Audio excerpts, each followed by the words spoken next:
अगर तुम्हारा आंखें कुछ स्मेलिंग करने का काम कर लेता है तो कैसा लगेगा? अगर तुम्हारा नाक देखने का काम कर रहा है, नाक से तुम देख रहे हो चीजों को, बाहर एक्सटर्नल दुनिया को, स्किन से तुम सूंघ रहे हो, ठीक है, स्किन से सुन रहे हो चीजों को, कान का काम ही नहीं है, ठीक है, कान फील कर रहा है, पकड़ लो। बेसिक यूनिट ऑफ लाइफ क्या है? सेल है। उसी प्रकार basic unit of nervous system क्या अपना?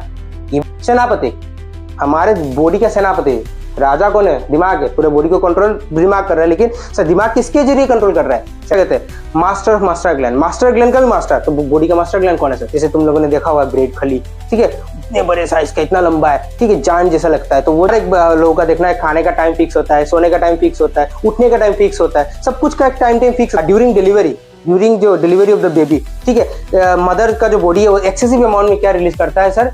पके फल को कच्चे फल के साथ रख दो, देखना कुछ दिन बाद वो भी फल क्या हो जाता है, धीरे धीरे पकने लग जाता है। कैसे होता है सर? एक मोस्ट इंपॉर्टेंट क्वेश्चन जो कि आता ही है, इसलिए स्पेसिफिकली इस क्वेश्चन को हमने रखा है सर।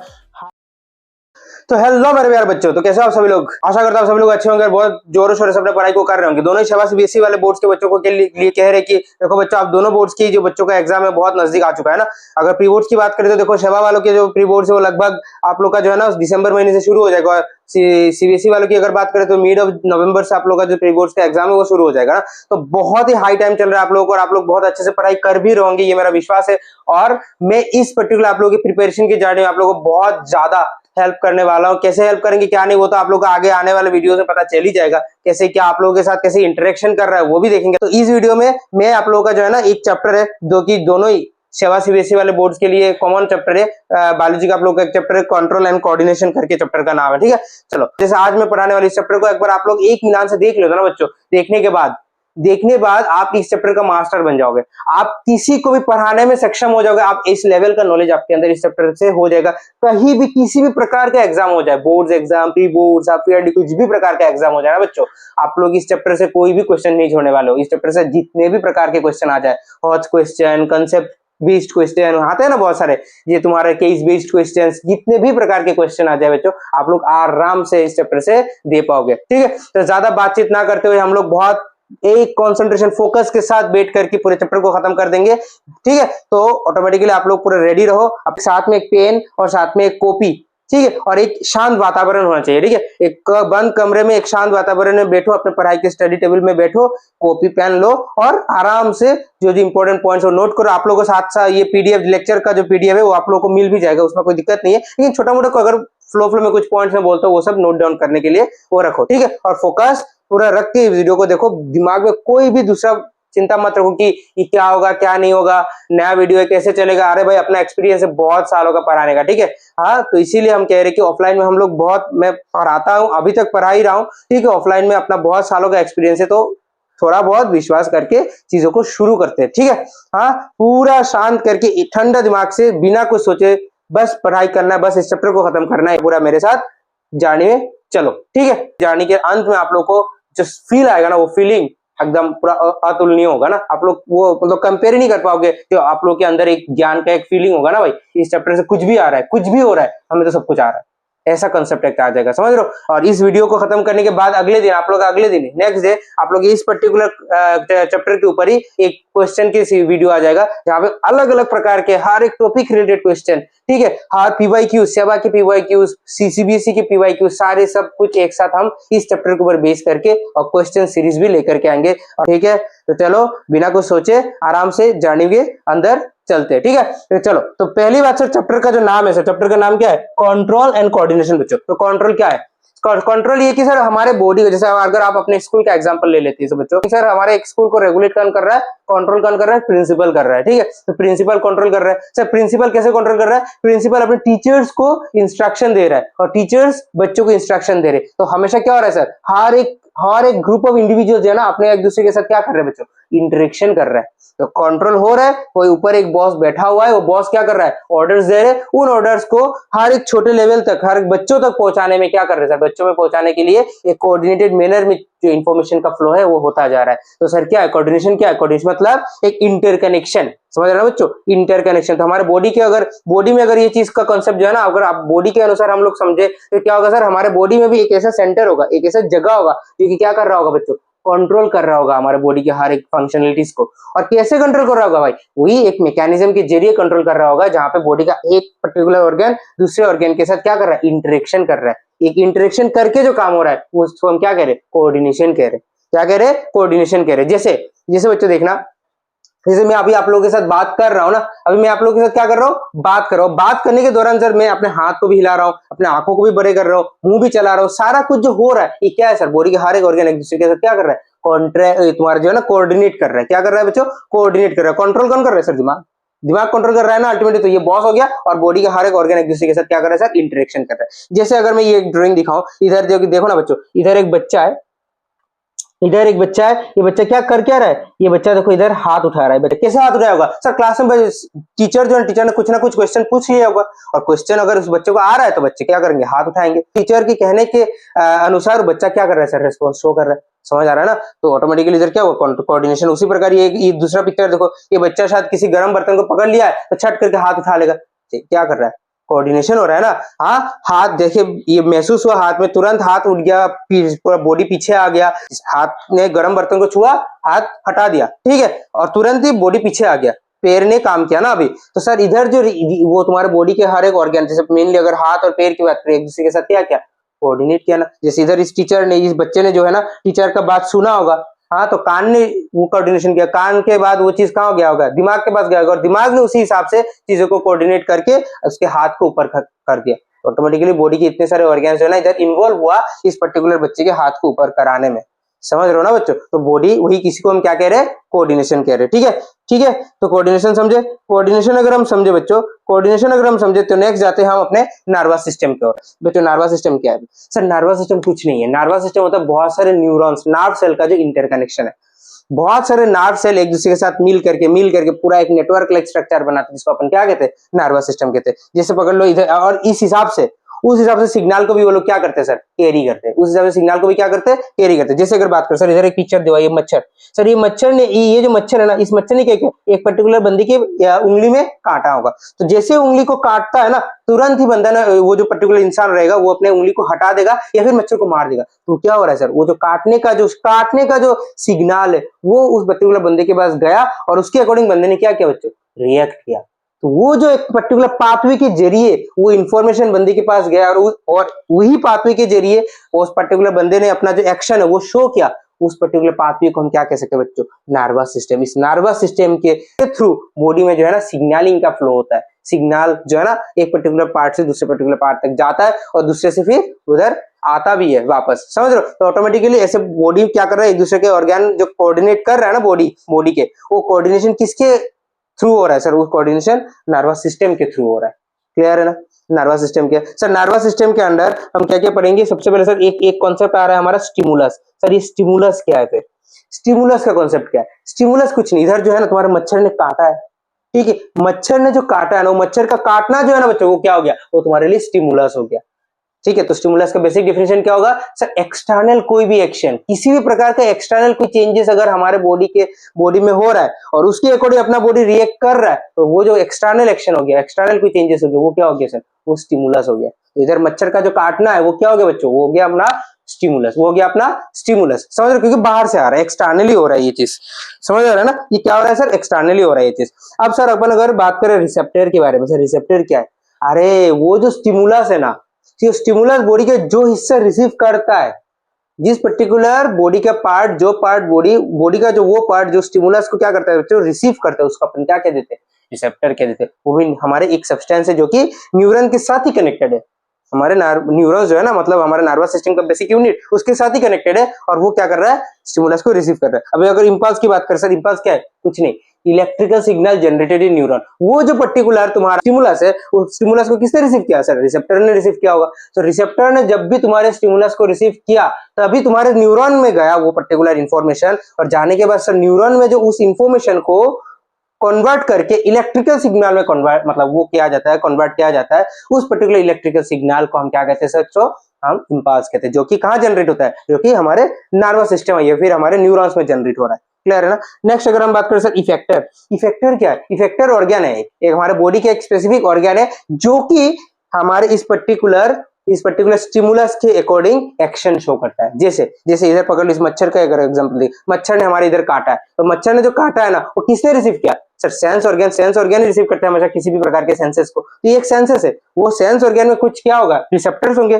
तो रिसेप्टर्स ने स्टिमुलस को क्या किया, एक्सेप्ट किया। अब सर हमारे स्टिमुलस को जैसे इस पर्टिकुलर रिसेप्टर ने एक्सेप्ट किया होगा, तो तुरंत हमारे इधर पूरे नर्वस सिस्टम का नेटवर्क छा रहा होगा ना, पूरा बॉडी में स्प्रेडेड है, तो उधर सारे और जो न्यूरॉन्स है, न्यूरॉन्स में वो पर्टिकुलर इन्फॉर्मेशन गया, और उस इन्फॉर्मेशन न्यूरॉन में जाकर के क्या कैसे कन्वर्ट हो गया सर, इंपल्स में कन्वर्ट हो गया। अब वो इंपल्स क्या करता है, वो इंपल्स के अकॉर्डिंग वो दिमाग में जाता है, दिमाग फिर वापस से रिस्पॉन्स देता है, कहाँ देता है सर, इफेक्टर ऑर्गन में देता है। जैसे पकड़ लो हमारे मसल को, इधर बाइसेप या फिर ट्राइसेप मसल को देता है, भाई तो अपने हाथ को क्या कर दे, बेंड कर दे ताकि मच्छर चला जाए, या फिर उस हाथ के बाइसेप या ट्राइसेप मसल को क्या करेगा, ऑर्डर देगा कि भाई तू आकर के इस मच्छर को क्या कर दे, मार दे, मार दे। तो भाई इफेक्टर ऑर्गन क्या हो रहा है सर, इफेक्टर ऑर्गन वो ऑर्गन हो रहा है जो एक्शन को शो करता है, उस स्टिमुलस के अगेंस्ट में जो एक्शन हो रहा है उस एक्शन को शो करवाने में सर इफेक्टर ऑर्गन क्या करता है, रेगुलेट करता है। सो मेनली जो हमारे बॉडी के इफेक्टर ऑर्गन तो मसल्स ही होते हैं और कुछ ग्लैंड्स होते हैं। चलो नेक्स्ट अगर हम नर्वस सिस्टम की बात करें सर, नर्वस सिस्टम ब्रॉडली दो प्रकार से हम बांट सकते हैं, एक है हमारा सेंट्रल नर्वस सिस्टम, एक होगा हमारा पेरिफेरल नर्वस सिस्टम। बच्चों तो सेंट्रल नर्वस सिस्टम पता ही है,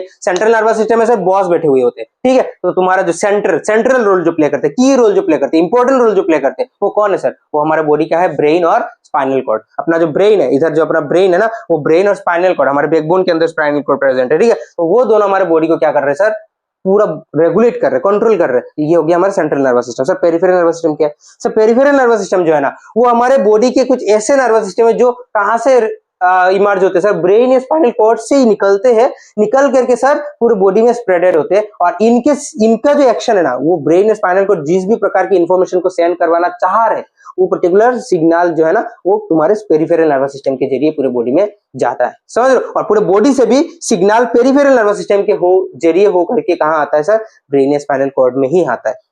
तो इतना तो क्लियर है ना बच्चों। हाँ, तो अभी अगर हम बात करें सर, पेरिफेरल नर्वस सिस्टम दो प्रकार का होता है हमारा, ऑटोनॉमिक नर्वस सिस्टम और सोमैटिक नर्वस सिस्टम। नाम से पता चल रहा है बच्चों, ऑटोनॉमिक नर्वस सिस्टम क्या होगा, बॉडी का ऐसा नर्वस सिस्टम जो हमारे कंट्रोल पे नहीं हो चलता है, हमारे खुद के कंट्रोल से नहीं चलता है, वो ऑटोमेटिक चलता है। जैसे पकड़ लो तुम्हें डाइजेशन करना है, तो खाना खाए, अभी डाइजेशन हो रहा है ऑटोमेटिकली, वो तुम कंट्रोल नहीं कर रहे हो बच्चों, ऑटोमेटिक होता जा रहा है, ठीक है, तो वो जो ऑटोमेटिक, वो भी तो भाई दिमाग ही तो कंट्रोल कर रहा है ना, एक नर्वस सिस्टम के जरिए तो सिग्नलिंग हो रहा है ना, लेकिन तुम्हें ये समझ नहीं आ रहा है क्योंकि वो ऑटोनॉमिक है, ऑटोमेटिकली ये चीज हो रहा है, ठीक है, हमारे कंट्रोल के अंडर नहीं है। इसीलिए उस प्रकार के जो सिग्नलिंग के मैकेनिज्म हो रहा है बॉडी के उस पार्ट में, उन पार्ट में जो हमारे कंट्रोल पे नहीं है, उनको हम क्या कह देंगे, उधर ऑटोनॉमिक नर्वस सिस्टम है कह देंगे, समझ लो। और सोमैटिक नर्वस सिस्टम क्या है, उसका उल्टा, वॉलंटरी एक्शन जो हमारे कंट्रोल पे है। जैसे हाथ को मैं मूव कर रहा हूँ, तो हाथ को जब मैं मूव कर रहा हूँ ना बच्चों, ये मेरे कंट्रोल के अकॉर्डिंग है, मैं चाह रहा हूं बोल करके हाथ मूव कर पा रहा हूं, तो वो भी तो भाई दिमाग से, सिग्नलिंग तो दिमाग से हो रहा है, तो उधर जो ब्रेन से होकर के हाथ तक का जो पूरा नर्वस सिस्टम स्प्रेडेड होता है ना बच्चों, तो वो कौन सा नर्वस सिस्टम, वो सोमैटिक नर्वस सिस्टम होता है। क्लियर है ना, क्लियर है ना। चलो नेक्स्ट टॉपिक में चलते हैं भाई। अगर हम पीएनएस की बात करें ना, पीएनएस की बात करें तो हमारे बॉडी में सर पीएनएस पेरिफेरल नर्व्स जो है ना, वो कितने प्रकार के होते हैं सर, पेरिफेरल नर्वस सिस्टम कितने प्रकार के हो रहे हैं, दो प्रकार के हो रहे हैं, autonomic nervous system, somatic nervous system. Autonomic खुद ब खुद चलता है, सोमैटिक अपने रेगुलेशन में चलता है, हमारे कंट्रोल के अकॉर्डिंग चलता है। लेकिन सर अभी नर्व्स की बात चल रहा है, नर्वस सिस्टम की बात नहीं चल रहा है सर। तो नर्व्स जो है ना sir, PNS peripheral nervous system के अंदर नर्व्स कितने हैं, नर्व्स कितने हैं सर, नर्व्स है तीन प्रकार की, क्रेनियल नर्व्स, स्पाइनल नर्व्स और visceral nerves. Sir cranial nerves क्या है, अरे वो नर्व्स जो हमारे कहां से निकल रहे हैं सर, हमारे दिमाग से निकल रहे, ब्रेन से निकल रहा है, ब्रेन से जो नर्व्स निकलते हैं उनको अपन क्या कहते हैं, हम कहते हैं क्रेनियल नर्व्स। तो ब्रेन के सिग्नलिंग को पूरे बॉडी तक पहुंचाने का काम वो पर्टिकुलर नर्व्स करते हैं, समझ रहे हो। हाँ क्लियर है ना बच्चों, पूरा क्लियर है ना। हाँ तो टोटल हमारे बॉडी में याद रखना, जो क्रेनियल नर्व्स होते हैं बच्चों, वो होते हैं 12 pairs, 12 pairs of cranial nerves होते हैं, याद रख सकते हो ये, ठीक है। तो हमारे बॉडी में total 12 pairs of cranial nerves होते हैं, ठीक है। अभी अगर सर स्पाइनल नर्व्स की बात करें, सर स्पाइनल नर्व्स क्या है, अभी वो तो बात है ना, स्पाइनल नर्व्स है क्या सर बच्चों, स्पाइनल नर्व्स नाम से पता चला जो स्पाइनल कोड से निकलेगा बाहर, समझ रहे हो ना। वो अगर ब्रेन से निकल रहा है क्रेनियल नर्व, स्पाइनल कोड से जो नर्व बाहर निकलता है उनको हम क्या कह देंगे बच्चों, वही हमारे स्पाइनल नर्व्स। और पूरे बॉडी से जो इंफॉर्मेशन स्पाइनल कोड तक लाने के देने का जो काम है वो ये लोग करते हैं, स्पाइनल कोड से भी इंफॉर्मेशन बाहर ले जाने का काम जो है ना, वो भी ये लोग ही करते हैं। टोटल याद रखना बच्चों, हमारा जो वो है स्पाइनल नर्व्स है हमारे बॉडी में, टोटल कितने टोटल होते हैं बच्चों, 31 पेयर्स, ठीक है। तो spinal nerves 31 pairs, cranial nerves 12 pairs. Clear है, क्लियर है। अब हम चलते बच्चों विसरल नर्व्स की ओर। सर विसरल नर्व्स क्या है, वही ऐसा नर्व मतलब ऐसा कुछ बॉडी के जो न्यूरॉन्स है जो हमारे कंट्रोल के अकॉर्डिंग नहीं चलता है। ऐसे ऐसे सिस्टम जहां पे देख पकड़ लो, जैसे हार्ट बीटिंग, हार्ट बीट करने के लिए जो पर्टिकुलर सिग्नल हो पास हो रहा है दिमाग से ही हो रहा है ना बच्चों, सब कुछ रेगुलर दिमाग करता है, तो वो सिग्नल हमें महसूस नहीं हो रहा है, हमें समझ हमारे कंट्रोल में, अगर हम चाहे तो उसको रोक नहीं सकते, ठीक है। तो ऑटोमेटिकली वो जो चीज है वो विसरल न्यूरॉन्स के थ्रू होता है, ठीक है। वो हमारे एक्शन पे नहीं है, हमारे कंट्रोल पे नहीं, इनवॉलंटरी चल रहा है, ठीक है। जैसे पकड़ लो तुम्हारा स्टमक का मूवमेंट जो मैंने बताया था, डाइजेशन, स्टमक का जो मूवमेंट हो रहा है तो वो हमारे कंट्रोल पे नहीं है बच्चों, वो हो रहा है। तुम खाना खा रहे हो तो ऑटोमेटिक डाइजेशन हो रहा है, तुम चाहकर भी उसको रोक नहीं सकोगे, ठीक है ना। तो वो हमारे इनवॉलंटरी कंट्रोल होता है, हमारे कंट्रोल पे ये होता ही नहीं है, ठीक है। तो ऐसे न्यूरॉन्स जो हमारे उन ऑर्गन्स में प्रेजेंट है जो हमारे कंट्रोल पे नहीं, वो होता है हमारा विसरल, ठीक है। चलो अब अगर हम रिसेप्टर्स की बात करें, ये जो हमारा रिसेप्टर्स है ना बच्चों, क्या कर रहा है, काम तो हमें पता है, काम तो हमें पता है ना बच्चों, क्या करता है वो रिसीव करता है किसी भी प्रकार के स्टिमुलस को रिसीव करता है। सर स्टिमुलस क्या है, बाहर का कोई भी एक्सटर्नल चेंजेस जो हम जिसके अकॉर्डिंग हमारा बॉडी क्या करता है बच्चों, एक्शन करता है, एक्शन शो करता है ना। चलो हाँ, तो ये स्पेसिफिसिटी सब क्या समझते हो बच्चों, स्पेसिफिसिटी कुछ नहीं है, मतलब रिसेप्टर जो है ना वो एक स्पेसिफिक प्रकार के अपना जो है ना स्टिमुलस उसके साथ ही बाइंड करता है। हर रिसेप्टर हर एक प्रकार के स्टिमुलस के साथ बाइंड नहीं करता है। अगर तुम लोग ही सोचो ना बच्चों, अगर तुम्हारा आंखें कुछ स्मेलिंग करने का काम कर लेता है तो कैसा लगेगा, कुछ उटपटांग सा साउंड कर रहा है ना ये चीज। जैसे पकड़ तुम्हारा नाक देखने का काम कर रहा है, नाक से तुम देख रहे हो चीजों को, बाहर एक्सटर्नल दुनिया को पूरा नाक से देख रहे हो, तो अलग उटपटांग सा साउंड कर रहा है ना। स्किन से तुम सूंघ रहे हो, ठीक है, स्किन से सुन रहे हो चीजों को, कान का काम ही नहीं है, ठीक है, कान फील कर रहा है पकड़ लो, और स्किन से चीजों को तुम सुन रहे हो, ठीक है। कि कोई बात कर रहा है, चीख रहा है, तो तुम्हारा स्किन के जरिए तुम्हें ये एहसास हो रहा है कि भाई कोई मुझे बुला रहा है। ये पॉसिबल नहीं होता, ये सोच के देखो ना, ये कुछ उटपटांग सा चीज साउंड करने को लग रहा है ना, तो हमेशा याद रखना चाहिए बच्चों, तो तुम्हारा जो रिसेप्टर है ना वो हमेशा किसी ना किसी प्रकार के स्पेसिफिक स्टिमुलस का जो है ना स्पेसिफिक होता है, ठीक है। स्पेसिफिक स्टिमुलस के लिए अपना स्पेसिफिक रिसेप्टर है, हर रिसेप्टर हर अलग प्रकार के स्टिमुलस को रिसीव नहीं कर सकता, ठीक है। और हर एक रिसेप्टर्स हमेशा कहाँ रहता है बच्चों, हमेशा सेंस ऑर्गन्स पर रहते हैं, ये भी बात हमें ध्यान रखना है। रिसेप्टर्स हमेशा कहाँ रहता है, सेंस ऑर्गन्स पर, क्योंकि सेंस ऑर्गन ही चीजों को महसूस करता है, सेंस करता है स्टिमुलस को, ठीक है। और वो जिस जगह का सेंस ऑर्गन होगा ना, उस जगह का सेंस ऑर्गन उसी रिसेप्टर का भी स्पेसिफिक होगा, ठीक है। हाँ, तो जिस पर्टिकुलर सेंस ऑर्गन में जो पर्टिकुलर रिसेप्टर रहना है वो उसी सेंस ऑर्गन पे ही रहता है, वो दूसरे सेंस ऑर्गन्स पे वो रिसेप्टर नहीं रहेंगे, समझ रहे हो ना बच्चों। हाँ, इसीलिए रिसेप्टर्स का जो है ना स्पेसिफिसिटी बहुत जरूरी है। ये क्या हो गया, ये रिसेप्टर्स का, रुको, हाँ, ये जो है ना इसीलिए हम कहते हैं कि भाई रिसेप्टर्स का जो है ना स्पेसिफिसिटी होना बहुत ज्यादा जरूरी होता है, क्लियर है ना। चलो, तो रिसेप्टर अपना स्पेसिफिक स्टिमुलस के साथ भी बाइंड करता है और उनके लिए स्पेसिफिक सेंस ऑर्गन्स भी होते हैं, उनके बारे में हम थोड़ा बहुत चर्चा कर लेते हैं। देखो सबसे पहला हमारा फोनो रिसेप्टर्स। सर फोनो रिसेप्टर कहाँ प्रेजेंट होता है, कान में प्रेजेंट होता है, सेंस ऑर्गन है, कान में प्रेजेंट होता है, क्या काम करता है भाई, हियरिंग का काम करता है, सुनने का काम करता है, ठीक है। चलो नेक्स्ट, सर फोटो रिसेप्टर की बात करें, नाम से पता चलता है फोटो रिसेप्टर विजन देखने का काम कर रहा है, कौन से सेंस ऑर्गन पे प्रेजेंट है, सर हमारा आंखों पे प्रेजेंट है, स्पेसिफिक हो गया, ठीक है। नेक्स्ट सर थर्मो रिसेप्टर्स, भाई किसको रिसीव करेगा, हीट टेम्परेचर, हीट या कोल्ड दोनों को, हीट या कोल्ड मतलब टेम्परेचर को जज करता है, समझ रहे हो, हीट कोल्ड दोनों एक प्रकार के टेम्परेचर है, समझ रहे हो। तो टेम्परेचर को क्या करता है सर, महसूस करता है कौन, सेंस ऑर्गन क्या होगा सर, चमड़ा, स्किन में प्रेजेंट होता है, ठीक है। नेक्स्ट अगर हम बात करें सर अपना क्या, ऑल्फैक्टरी रिसेप्टर, सूंघना, स्मेलिंग, सूंघना, ठीक है, वो कहाँ प्रेजेंट होगा, नाक में, तो नाक एक सेंस ऑर्गन है, तो वो क्या कर रहा है, सूंघने का काम कर रहा है, उधर एक स्पेसिफिक अपना रिसेप्टर है, ऑल्फैक्टरी रिसेप्टर्स। उसी प्रकार सर गास्टेटरी रिसेप्टर कहाँ प्रेजेंट है, अपने टांग पे, एक सेंस ऑर्गन है, टांग पे क्या टेस्ट करता है सर, क्या महसूस करता है सर, टेस्ट, फ्लो में बता दिया आप लोगों को, ठीक है, क्या महसूस करता है, उसका काम क्या है, उसका स्पेसिफिसिटी क्या है सर, टेस्ट, और स्पेसिफिक ऑर्गन भी है, सेंस ऑर्गन भी है, तो समझ गया ना। 5 अलग अलग प्रकार की, इन पांचों के बारे में हमें याद रखना बहुत ज्यादा जरूरी है, एग्जाम में क्वेश्चन आते हैं बच्चों, इनसे बहुत ज्यादा क्वेश्चन आते हैं, तो याद रखना ही है। चलो आगे मूव करते हैं, ठीक है। नेक्स्ट, स्ट्रक्चर ऑफ न्यूरॉन बहुत जरूरी है, स्ट्रक्चर बनाने के लिए भी आ जाता है एग्जाम में, और कभी कभी बना के दे देते हैं, लेवलिंग करने के लिए आते हैं एग्जाम में, और अच्छे से उनको एक्सप्लेन करना होता है, बड़े मार्क्स में आता है ये, समझ रहे हो। तो चलो अगर हम बात करें सर हमारा जो न्यूरॉन्स है, न्यूरॉन क्या है सर, न्यूरॉन ही तो है ना स्ट्रक्चरल एंड फंक्शनल, ये देखो इधर लिखा है, also known as nerve cell, neuron is the basic structural and functional unit of nervous system, समझ गए ना बच्चों। बेसिक यूनिट ऑफ लाइफ क्या है, सेल है, उसी प्रकार basic unit of nervous system क्या अपना, ये भी सेल, ये नर्व सेल है, या फिर इसको हम क्या कहेंगे, न्यूरॉन कहेंगे। मतलब बहुत सारे न्यूरॉन्स एक साथ कनेक्ट होकर के क्या बन रहा है, अपना पूरा नर्वस सिस्टम बन रहा है। जैसे पूरे सेल मिल के पूरे एक जीव का निर्माण करती है, इसीलिए सेल को हम एक बेसिक यूनिट कहते हैं। उसी प्रकार बहुत सारे न्यूरॉन मिलके जो है ना पूरे नर्वस सिस्टम का फॉर्मेशन करती है, इसलिए उसको हम क्या कहते हैं, बेसिक यूनिट कहते हैं। क्लियर है ना। अभी न्यूरॉन का स्ट्रक्चर अगर हम समझ ले, देखो न्यूरॉन्स में क्या है बच्चों, ये जो ऊपर पूरा धागे जैसा स्ट्रक्चर है, ब्रांचेस जैसा स्ट्रक्चर दिख रहा है, उसको हम क्या कह रहे हैं, उसको हम डेंड्राइट कह रहे हैं। ये जो बीच का रीजन है, इस बीच के रीजन का क्या काम है बच्चों, ये मतलब इसको क्या कहते हैं, क्या है, इसको सेल बॉडी कहते हैं। इसमें क्या है, न्यूक्लियस है, तो सेल बॉडी में क्या है, न्यूक्लियस है। सर सेल बॉडी के कुछ और भी नाम होता है, ये भी ध्यान रखो। सेल बॉडी के कुछ और भी नाम होते हैं, जैसे सेल बॉडी है, सेल बॉडी का दूसरा नाम क्या है, सेल बॉडी को हम सोमा भी कहते हैं, सोमा। इसको हम क्या कह रहे हैं, सोमा कह रहे हैं, ठीक है। इसको हम सोमा, SOMA कह रहे हैं, ठीक है ना। इसको हम SOMA सोमा कह रहे हैं। नेक्स्ट सर, नेक्स्ट इसको हम क्या कहते हैं, और इसको हम कहते हैं साइटोन, CYTON। तो इसके 3 अलग अलग नाम हो गए, इनको ध्यान में रखो, क्योंकि एग्जाम में कुछ भी नामों से क्वेश्चन पूछने से हमें एकदम आंसर देना है, ठीक है। तो सेल बॉडी को हम सोमा भी कहते हैं, सेल बॉडी को हम साइटोन भी कहते हैं, और सेल बॉडी तो है ही। तो 3 अलग अलग नाम है उसका, समझ रहे हो। अच्छा, और नेक्स्ट तो इसका डेंड्राइट हमने ब्रांचेस ऊपर दिखाई दिया, और नीचे इसका ऐसा लंबा सा डंडा होता है, ये सेल बॉडी नीचे की ओर लंबा से निकलता है, उसको हम क्या कहते हैं, एक्सॉन कहते हैं। क्या कहते हैं, एक्सॉन कहते हैं। लास्ट में इसका एक एंडिंग है, इसको हम क्या कह रहे हैं, नर्व एंडिंग कह रहे हैं, नर्व एंडिंग कह रहे हैं। आप देखो बच्चों, आप देखो एक चीज, ये पूरा देख लिया ना।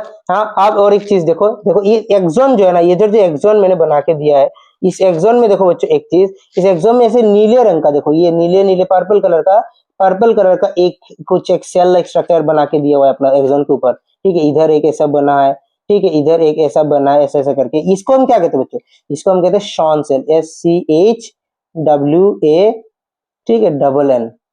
इसको हम क्या कह रहे हैं, शॉन सेल कह रहे हैं, शॉन सेल, CELL। ख्याल रखना, ठीक है। तो ये जो शॉन सेल है बच्चों, क्या सेल है, शॉन सेल, याद रखना। क्या सेल के बारे में बात कर रही है, हमारा शॉन सेल, SCHWA।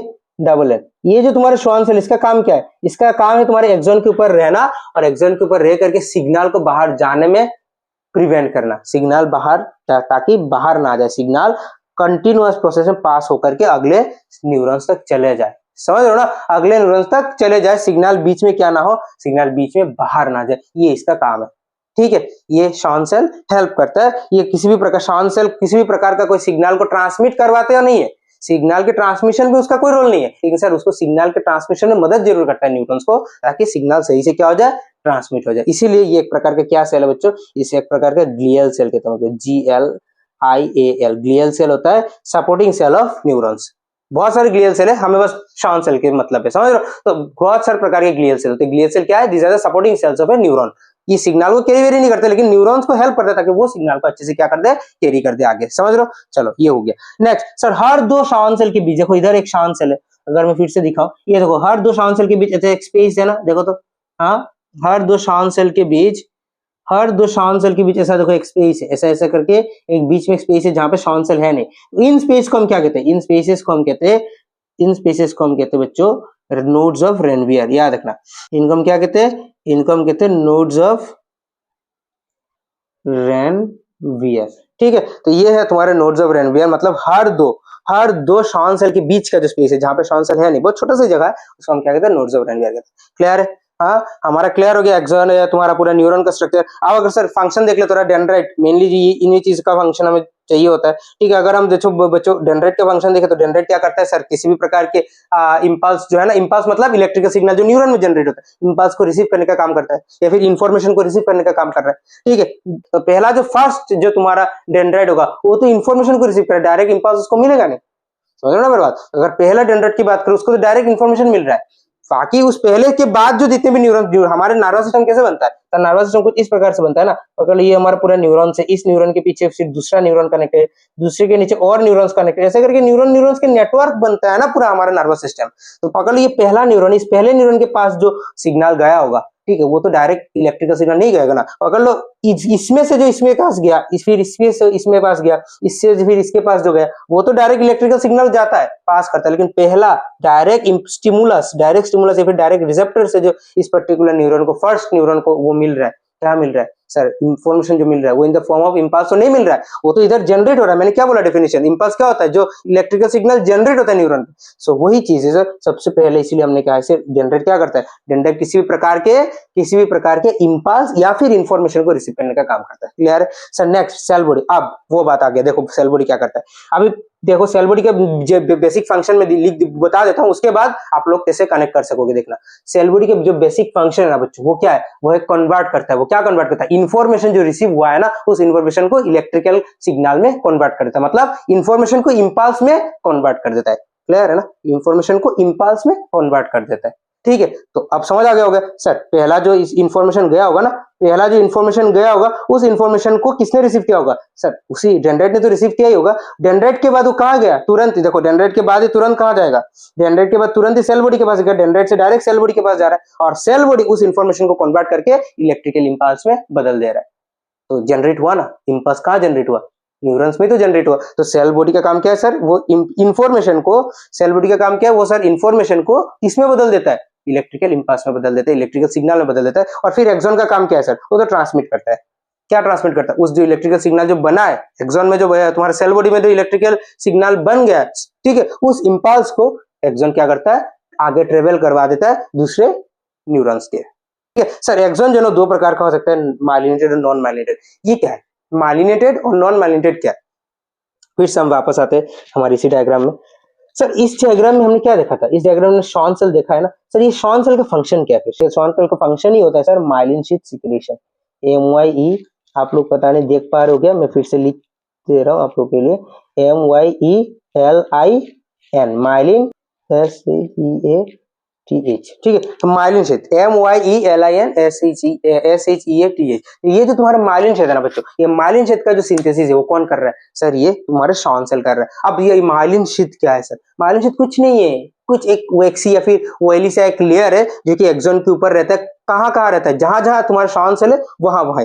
अगर मैं बनाऊं, ये तुम्हारा क्या है बच्चों, ये तुम्हारा एक्सॉन, और इस एक्सॉन के ऐसे पास में ऐसे करके पकड़ लो, एक शॉन सेल है, ऐसे करके एक शॉन सेल, ऐसे करके एक शॉन सेल, ऐसे करके शॉन है, और ये दो बीच के जगह को हम क्या कहते हैं, नोड्स ऑफ रेनवियर। ये तुम लोगों को बताया था, NOR, नोड्स ऑफ रेनवियर। और ये हमारा शॉन सेल है, SC सेल। ठीक है, अब जो सर ये शॉन सेल है सर, ये शॉन सेल जहां जहां प्रेजेंट होगा ना, तो ये शॉन सेल जहां जहां प्रेजेंट होगा ना, हाँ जहां जहां प्रेजेंट होगा वहां वहां उस नीचे उसके एकदम बॉटम लाइन में जस्ट एक्सॉन के ऊपर सर ये माइलिन शीथ का फॉर्मेशन करता है। जहां जहां शॉन सेल नहीं है वहां वहां माइलिन शीथ का सिक्रेशन होगा भी नहीं। मतलब नोड्स ऑफ रेनवियर का जो रीजन है, नोड्स ऑफ रेनवियर का जो रीजन है उधर माइलिन शीथ होता नहीं है।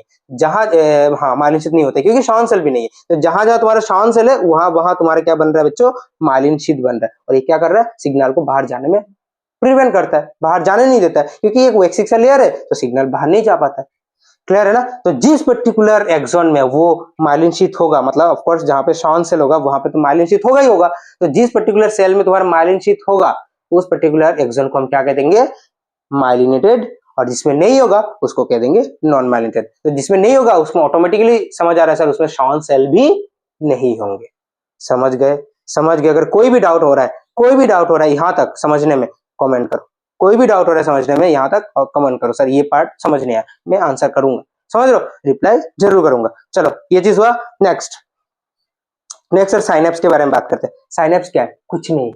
साइनेप्स क्या है सर, कुछ नहीं। ये जो दो अभी तो मैंने बताया सर, हमारा जो पूरा नर्वस सिस्टम है कैसे बनता है सर, बहुत सारे जो न्यूरॉन्स है एक दूसरे के साथ कनेक्ट कर करके क्या बना रहा है, हमारा नर्वस सिस्टम का फॉर्मेशन कर रहा है। तो सर हर दो न्यूरॉन्स के जो बीच का गैप है ना, एक न्यूरॉन के बाद जो दूसरा न्यूरॉन आया उसके बीच का जो गैप है उसको अपन क्या कहते हैं, साइनेप्स कहते हैं। क्लियर है, क्लियर है। साइनेप्स क्या कहते हैं, दो न्यूरॉन्स के बीच के गैप को हम क्या कह रहे हैं, साइनेप्स कह रहे हैं।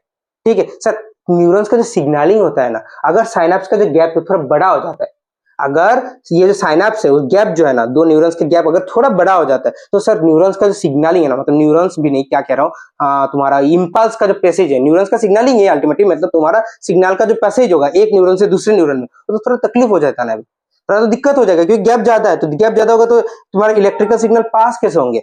अगर दो तार है, करंट का तार है, तो और एक तार इधर एक तार उधर, एक बीच में गैप है, तो करंट कैसे पास करेगा, पास करना मतलब नहीं हो पाएगा ना, ऑटोमेटिकली कनेक्शन चाहिए होगा करंट पास करने के लिए। तो उसी प्रकार ये भी तो करंट ही है, पास नहीं कर पाएगा। तो उस पर्टिकुलर जगह को ब्रिज करता है कुछ केमिकल्स, जिसको अपन क्या कहते हैं, न्यूरोट्रांसमीटर्स। न्यूरोट्रांसमीटर से क्वेश्चन पूछ सकते हो, what are neurotransmitters, these are the chemicals. ये कुछ केमिकल्स है जो सर साइनेप्स रीजन में सिग्नल प्रोसेस को क्या करता है सर, ब्रिज करता है। मतलब पकड़ लो, इधर से कुछ सिग्नल मतलब तुम्हारा जनरेट हुआ, वो सिग्नल बदल गया तुम्हारा उसमें इंफॉर्मेशन बदल के तुम्हारे इलेक्ट्रिकल सिग्नल में इंपल्स में, और ये इंपल्स ऐसे ऐसे करके ट्रेवल होता है हो करके सर ये इंपल्स जो है ना, जिस प्रकार के इंपल्स को जनरेट करना चाह रहा है दूसरे न्यूरॉन पे, उस प्रकार के न्यूरोट्रांसमीटर को क्या कर देते हैं, रिलीज कर देते हैं इस पर्टिकुलर न्यूरॉन से। अब ये न्यूरॉन से अगर न्यूरोट्रांसमीटर निकल गए, ये न्यूरॉन में से जा करके दूसरे जो न्यूरॉन्स होंगे उनके डेंड्राइट के पास जाकर मतलब बाइंड करेंगे। इस डेंड्राइट में क्या रहेगा, रिसेप्टर्स रहेंगे, रिसेप्टर रिसीव करते हैं, तो रिसेप्टर्स के साथ जाकर के बाइंड करेंगे। जैसे ही रिसेप्टर के साथ बाइंड करेंगे तुरंत इस पर्टिकुलर न्यूरॉन पे तुम्हारा क्या हो जाएगा, इंपल्स का जनरेशन हो जाएगा, फिर वो सिग्नल आराम से पास होता जाएगा। ये कब होगा सर, ये जब तब होगा जब तुम्हारा साइनेप्स का जो गैप है वो ज्यादा होता है, और उस गैप के हिसाब से साइनेप्स के गैप कितना है उस हिसाब से सर हमारा जो साइनेप्स है वो भी दो प्रकार का होता है। ये मैं बता रहा हूं, ये साइनेप्स दो प्रकार का होता है, एक है तुम्हारा केमिकल साइनेप्स, केमिकल साइनेप्स, एक होता है तुम्हारा इलेक्ट्रिकल साइनेप्स, याद रखना। एक है तुम्हारा केमिकल साइनेप्स, एक है तुम्हारा electrical synapse. Sir chemical synapse में ये केमिकल्स काम करते हैं, न्यूरोट्रांसमीटर काम करते हैं, क्योंकि केमिकल साइनेप्स का जो गैप है वो सर बहुत बड़ा है। ये अप्रोक्सीमेटली कितना होता है, ये अप्रोक्सीमेटली 20 नैनोमीटर का होता है, ठीक है, 20 नैनोमीटर का होता है ये गैप, ठीक है। और अगर इलेक्ट्रिकल साइनेप्स की बात करें सर, ये अप्रोक्सीमेटली 0.2 नैनोमीटर का होता है ये गैप। तो तुम समझ लो कितना कम है ये इलेक्ट्रिकल साइनेप्स का गैप, साइनेप्स में गैप बहुत कम है, और सर केमिकल साइनेप्स का जो गैप है बहुत ज्यादा है। इसीलिए इस पर्टिकुलर ज्यादा गैप को ब्रिज करने के लिए केमिकल्स रोल प्ले करते हैं, जिसको अपन क्या कहते हैं, न्यूरोट्रांसमीटर्स। क्लियर है, चलो नेक्स्ट। अगर न्यूरो मस्कुलर जंक्शन की बात करें, वही सेम चीज बच्चों, सेम चीज। उधर क्या था, उधर एक न्यूरॉन था और सब पीछे दूसरा न्यूरॉन ही था। न्यूरॉन के बीच क्या कर रहा था, न्यूरोट्रांसमीटर ब्रिज कर रहा था। इधर क्या है, एक साइड में तो न्यूरॉन है लेकिन दूसरे साइड में मसल है, मसल फाइबर है, समझ रहे हो, दूसरे साइड में न्यूरॉन्स नहीं है, और सेम चीज को ब्रिज कौन कर रहा है, न्यूरोट्रांसमीटर्स ही कर रहे हैं, समझ रहे हो। ये देखो इधर एक न्यूरॉन से हमारे, इधर कुछ न्यूरोट्रांसमीटर्स है, ये देखो ये इधर ये सब क्या है, ये सब न्यूरोट्रांसमीटर्स है, एंटी लिख रहा हूँ, ये क्या है, ये न्यूरोट्रांसमीटर्स है। अब तुम्हारा इधर से सिग्नल जाएगा, मतलब इंपल्स, रेस्पेक्टिव इंपल्स हाथ को कॉन्ट्रैक्ट वगैरह करने का, तो ये इंपल्स गया, क्योंकि neuromuscular junction mainly contract expansion का ही काम करता है, मसल में ही काम करता है ना, मसल का मेन काम क्या होता है, कॉन्ट्रैक्शन एक्सपेंशन, ठीक है। तो वही चीज ये लोग करते हैं। तो कुछ एक स्पेसिफिक प्रकार का न्यूरोट्रांसमीटर इधर एक्टिवेट हुआ, जैसे एक्टिवेट हुआ तुम्हारा उस पर्टिकुलर मसल में क्या रहेगा, मसल में रिसेप्टर्स रहेंगे, मैंने बताया था रिसेप्टर से हमेशा सिग्नल को रिसीव करते, तो वो पर्टिकुलर जो केमिकल्स होंगे वो केमिकल्स जाकर के रिसेप्टर के साथ बाइंड करेंगे। जैसे ही रिसेप्टर के साथ बाइंड करेंगे ऑटोमेटिकली सिग्नल कहाँ आ जाएगा सर, सिग्नल तुम्हारे मसल फाइबर में आ जाएगा, और मसल फाइबर अकॉर्डिंगली क्या करेगा, कॉन्ट्रैक्ट करेगा, फिर एक्सपांड करेगा। इधर जो सर एक चीज रिसेप्टर लिखा हुआ एसिटाइल कोलाइन रिसेप्टर, वो क्या है सर, मसल फाइबर के लिए स्पेसिफिक एक न्यूरोट्रांसमीटर रिलीज होता है जिसको हम कहते हैं acetylcholine neurotransmitter, acetylcholine. इधर तो कोलिन लिखना जगह नहीं होगा, हम इधर लिख रहे choline, acetylcholine neurotransmitter NT, ठीक है। तो एसिटाइल कोलिन न्यूरोट्रांसमीटर वो स्पेसिफिक कुछ ऐसे प्रकार के न्यूरोट्रांसमीटर जो मेनली कहाँ काम करते हैं, जो मेनली न्यूरोमस्कुलर जंक्शन पे काम करते हैं, मसल को कॉन्ट्रैक्शन एक्सपेंशन के लिए मदद करते हैं, समझ रहे हो। तो ऑटोमेटिकली मैंने बताया था receptors are always specific, receptor हमेशा अपना स्टिमुलस या फिर अपने किसी भी प्रकार के केमिकल के साथ, सब्सटेंस के साथ स्पेसिफिक होता है, ऑर्गेन के साथ स्पेसिफिक होता है। तो इधर भी ये जो एसिटाइल कोलिन रिसेप्टर है वो सिर्फ और सिर्फ एसिटाइल कोलिन न्यूरोट्रांसमीटर के साथ ही क्या करता है, बाइंड करता है। वो कहाँ प्रेजेंट होगा, जहां जहां उसका नीड है, मतलब इधर तो इस केस में मसल फाइबर में नीड है तो वहां प्रेजेंट है, ठीक है। ऐसे करके हमारे जो है ना, मतलब जैसे मैं अभी सोच रहा हूँ अपने हाथ को मूव करो, कॉन्ट्रैक्ट करो, एक्सपांड करो, तो वो सिग्नल जो गया वो सर इस न्यूरोट्रांसमीटर के जरिए मेरे मसल फाइबर पे गया, तो मेरे मसल फाइबर क्या कर पाया, कॉन्ट्रैक्ट कर पाया। समझ गए। चलो नेक्स्ट अगर बात करें sir types of neuron, sir neurons के कितने प्रकार होते हैं सर, न्यूरॉन्स एक तो तुम्हारा सेंसरी न्यूरॉन, एक है तुम्हारा मोटर न्यूरॉन, एक है तुम्हारा रिले न्यूरॉन। काम पता है, सेंसरी न्यूरॉन को हम क्या कहते हैं सर, एफआरएन न्यूरॉन कहते हैं। वो उसका काम क्या है, उसका काम है सिग्नल जो है ना, मतलब इंफॉर्मेशन जो है ना, वो सेंस ऑर्गन से सीएनएस तक ले जाए, सीएनएस मतलब ब्रेन या स्पाइनल कॉर्ड तक समझ गया ना।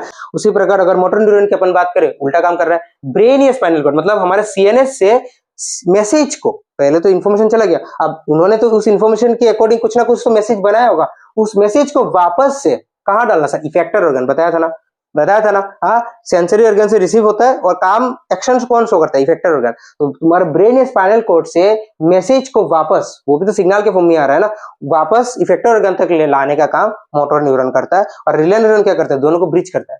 पकड़ लो तुम्हारा ये ब्रेन है या फिर तुम्हारा ये स्पाइनल कॉर्ड है, स्पाइनल कॉर्ड में इधर सेंसर न्यूरॉन गया, इधर मोटर न्यूरॉन, इस दो न्यूरॉन के बीच का जो ब्रिज है, इस दोनों न्यूरॉन्स को पकड़ लो, ये दोनों न्यूरॉन्स को जो बीच में किसी ने ब्रिज करके रखा है, किसके अंदर सर, उस पर्टिकुलर सीएनएस के अंदर। इधर ये स्पाइनल कॉर्ड हो सकता है या फिर ब्रेन हो सकता है। ब्रेन या स्पाइनल कॉर्ड के अंदर जो दो सेंसरी या फिर मोटर न्यूरॉन को जो ब्रिज करने का काम करता है वो है तुम्हारा रिले न्यूरॉन, कनेक्ट करके रखता है, ठीक है, नेक्स्ट हम करते हैं सिग्नल का ट्रांसमिशन होता कैसे है। फिर बहुत आसान है, अभी मैंने बताया था, मच्छर ने काटा मतलब स्टिमुलस गया। सर स्टिमुलस किसने रिसीव किया? रिसेप्टर ने रिसीव किया, जो कि कहाँ प्रेजेंट होगा? सेंस ऑर्गन पे प्रेजेंट होगा। ठीक है, सेंस ऑर्गन पे ही तुम्हारा सेंसरी न्यूरॉन होता है। अभी बताया सेंसरी न्यूरॉन काम क्या करता है सर? सेंस ऑर्गन के सिग्नल को सीएनएस तक भेजता है। सेंस ऑर्गन से सिग्नल को सीएनएस तक भेजता है, मतलब तुम्हारा ब्रेन या स्पाइनल कॉर्ड तक भेजता है। ब्रेन या स्पाइनल कॉर्ड में होता है तुम्हारा रिले न्यूरॉन, जो कि किसको कनेक्ट करता है सर? सीएनए तुम्हारा ये सेंसरी न्यूरॉन और मोटर न्यूरॉन को कनेक्ट करता है। तो कर लिया कनेक्ट।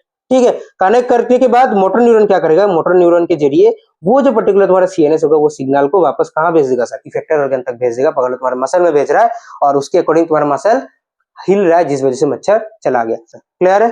हो गया हमारा तुम्हारा पूरा फ्लो ऑफ इलेक्ट्रिकल सिग्नल या फिर flow of impulse through out the nervous system. ये नर्वस ऐसे ही चलता है। देखो ये भी एक रिप्रेजेंटेशन है जहां पे क्या इन्होंने पूरा और ज्यादा डिटेल में कहा है। ठीक है, चलो नेक्स्ट अगर हम बात करें sir reflex action. Reflex action क्या है सर? रिफ्लेक्स एक्शन ऐसा एक एक्शन है जो कि इमीडिएट होता है, सडन। जैसे तुमने गर्म पतीले को पकड़ लिया, गर्म एक बर्तन को पकड़ लेते तो तुरंत हम हाथ हटा देते हैं ना। वो कैसे हो रहा है? वो इमीडिएट हो रहा है, सोचने का समय नहीं मिल रहा है। ऐसे प्रकार के एक्शन को हम क्या कहते हैं? रिफ्लेक्स एक्शन, जो इमीडिएटली हो जाता है, सडन। ठीक है, जो कि इमरजेंसी सिग्नल होता है। ऐसा सिग्नल जो कि इमीडिएट एक्शन अगर ना करें हम, हमारा टिश्यू डैमेज होगा, बॉडी का कोई पार्ट डैमेज हो सकता है। ऐसे एक्शन को हम क्या कहते हैं सर? रिफ्लेक्स एक्शन कहते हैं। वो हमारा ब्रेन रेगुलेट नहीं करता है डायरेक्टली, हमारा स्पाइनल कॉर्ड रेगुलेट करता है डायरेक्टली। वही मैकेनिज्म तो सही है। फ्लो देखो इधर भी है, इमरजेंसी सिग्नल गया, इमरजेंसी सिग्नल किससे रिसीव किया? रिसेप्टर ने रिसीव किया, जो कि हमारे सेंस ऑर्गन भी प्रेजेंट रहेगा। फिर वो सेंसरी न्यूरॉन के जरिए कहाँ जाता है सर? डायरेक्टली स्पाइनल कॉर्ड के पास जाता है, ब्रेन के पास नहीं जाता है। स्पाइनल कॉर्ड के बाद, स्पाइनल कॉर्ड में रिले न्यूरॉन है, वही डायरेक्ट मोटर न्यूरॉन, मतलब स्पाइनल कॉर्ड का ही तो मोटर न्यूरॉन भी है ना, तो वो मोटर न्यूरॉन को सिग्नलिंग देता है और इफेक्टर ऑर्गन तक आता है, मतलब मसल तक, मसल पतीला को छोड़ देता है। समझ रहे हो ना? तो वो बस इधर ब्रेन का पार्ट नहीं आ रहा है, क्योंकि वो डायरेक्ट स्पाइनल कॉर्ड इस पर्टिकुलर रिफ्लेक्स एक्शन को क्या करता है? रेगुलेट करता है। क्योंकि ब्रेन के पास अगर गया तो चीजें थोड़ा डिले होगा, क्योंकि ब्रेन हमेशा चीजों को थॉट करता है ना, एक्सपीरियंस के अकॉर्डिंग मैच कराता है, डिसीजन लेता है कि ये काम सही होगा ना होगा, पूरा डिसीजन लेकर के ब्रेन जो है ना काम करता है। लेकिन इधर डिसीजन की काम नहीं है। इधर अगर डिसीजन ले गए तो डिसीजन लेते लेते हमारे चमड़े क्या हो जाएंगे? हमारे टिश्यू डैमेज हो जाएंगे। इसीलिए ब्रेन तक चीजें जाता नहीं वापस, मतलब बहुत बाद जब तुम्हारा वो चीज हो जाता है, एक्शन हो गया, ठीक है, तुमने सब कुछ कर लिया काम, उसके बाद सिग्नल धीरे धीरे ब्रेन तक जाता है, ताकि वो एक्सपीरियंस ब्रेन तक जाकर के क्या हो जाए? स्टोर होकर रहे, ताकि वापस से हम इस पर्टिकुलर चीज को रिपीट ना करें। तो देखो बच्चों, अभी अगर हम ब्रेन की बात करें, हमारे पूरे बॉडी का जो कंट्रोल सेंटर है वो हमारा ब्रेन होता है। पूरे बॉडी को चलाता ब्रेन ही है ना, तो हमें भी पता है अच्छे से, पूरा बॉडी को रेगुलेट वही करते हैं। जैसे मैंने पहले भी कहा था, हमारे बॉडी का एक बॉस होता है जो पूरे बॉडी को क्या करता है? वही कंट्रोल करता है। वो हमारा क्या है? ब्रेन है। और इसी ब्रेन का सर कितने पार्ट्स है सर? 3 अलग अलग पार्ट्स है, फोर ब्रेन, मिड ब्रेन और हिंड ब्रेन। अभी अगर सर बच्चों अगर हम ये तुम्हारे फोर ब्रेन के बारे में पढ़ाई कर लेते हैं, तो फोर ब्रेन क्या होता है? देखो फोर ब्रेन होता है largest part of the brain. ठीक है, जैसे इधर भी तुम्हारे साइड में एक पिक्चर है, ब्रेन का एक पिक्चर दिया हुआ है, तो वो क्या है? वो सर तुम जो चीज देख रहे हो ना बराबर है, ये जो ऊपर के ऊपर जो ये चीज, ये सारा चीज जो ऊपर देख पा रहे हो, ऐसे ऐसे ऐसे कुछ कार्व्स वाले स्ट्रक्चर दिखाई दे रहा है पिंक कलर का। ठीक है, तो ये जो चीज है ये सर क्या है? ये हमारे ब्रेन का फोर ब्रेन का पोर्शन है। मेनली क्या है अगर स्पेसिफिकली देखिए, फोर ब्रेन में भी ये क्या है सर? फोर ब्रेन में ये है सेरिब्राम। ये जो तुम्हारा फोर ब्रेन का जो ये सेरिब्राम है बच्चों, ये सेरिब्राम का पोर्शन है। ठीक है, तो फोर ब्रेन का जो सबसे लार्जेस्ट, पहली बात तो फोर ब्रेन ही सबसे largest part of the brain है। और सर फोर ब्रेन में भी सर कौन सा पार्ट सबसे बड़ा है? सेरिब्राम। याद रखना, तो largest part of the brain is cerebrum. Sir forebrain में भी और एक पार्ट होता है जिसको हम क्या कहते हैं? जिसको हम कहते हैं बच्चों डाईएन्सेफेलन। DIENCEPHALON। समझ रहे हो बच्चों? तो ये जो तुम्हारा डाईएन्सेफेलन का पार्ट है, ये भी हमारे क्या है? ये भी हमारे फोर ब्रेन का हिस्सा है। ठीक है, ये भी हमारे फोर ब्रेन का हिस्सा है। और ये जो डाईएन्सेफेलन है बच्चों, याद रखना, ये जो डाईएन्सेफेलन है, ये डाईएन्सेफेलन और जनरली 3 पार्ट में होता है। एक तो होता है तुम्हारा एपिथैलेमस। ठीक है, एपिथैलेमस। ठीक है, एक होता है हमारा थैलेमस, और एक क्या होता है बच्चों? एक होता है हमारा हाइपोथैलेमस, जो कि इधर लिखा हुआ है। ठीक है, तो ये जो 3 चीज है ये डाईएन्सेफेलन रीजन पे पाया जाता है बच्चों, और ये भी फोर ब्रेन का हिस्सा है। ठीक है, उसमें से तुम याद रख सकते हो, तुम्हारा जो पीनियल ग्लैंड वगैरह वो आगे तुम्हें एंडोक्राइन सिस्टम पढ़ोगे, ये pineal gland sir epithalamus region में प्रेजेंट होता है, और वो जो काम करता है पीनियल ग्लैंड, वो भी यही काम करता है। अगर थैलेमस की बात करें सर, थैलेमस भी वही हमारे थोड़ा बहुत तुम्हारा स्लीप साइकिल, कॉन्शियसनेस, मेनली याद रखना कॉन्शियसनेस, हमारा जो कॉन्शियसनेस है वो कौन रेगुलेट करता है बच्चों, थैलेमस रेगुलेट करता है। और हाइपोथैलेमस है ना वो सबसे इंपॉर्टेंट रोल प्ले करता है। वो क्या करता है सर, हमारे नर्वस सिस्टम को एंडोक्राइन सिस्टम मतलब हार्मोनल सिस्टम के साथ कनेक्ट करने का जो काम है वो हमारा कौन कर रहा है बच्चों, ये हाइपोथैलेमस कर रहा है। हाइपोथैलेमस साथ ही साथ बहुत सारे एडिशनल फंक्शन भी करते हैं, जैसे हमारे हंगर, थ्रस्ट, बॉडी का टेम्परेचर, वो सब भी रेगुलेट करने का जो काम है वो कौन करता है बच्चों, हाइपोथैलेमस करता है। ठीक है, ठीक है। तो चलो इसके बाद अगर हम सर मिड ब्रेन में जाए तो फोरब्रेन का पार्ट हमें हो गया। अगर मिड ब्रेन की बात करें सर, मिड ब्रेन बहुत ही छोटा सा एक प्रोपोर्शन होता है हमारे ब्रेन का, और ये जो स्पेसिफिक जो छोटा सा पार्ट है, ये छोटा सा पार्ट ही हमारे ब्रेन में बहुत इंपॉर्टेंट रोल प्ले करता है। क्या करता है सर, ये हमारे बॉडी का जो है ना, तुम कर सकते हो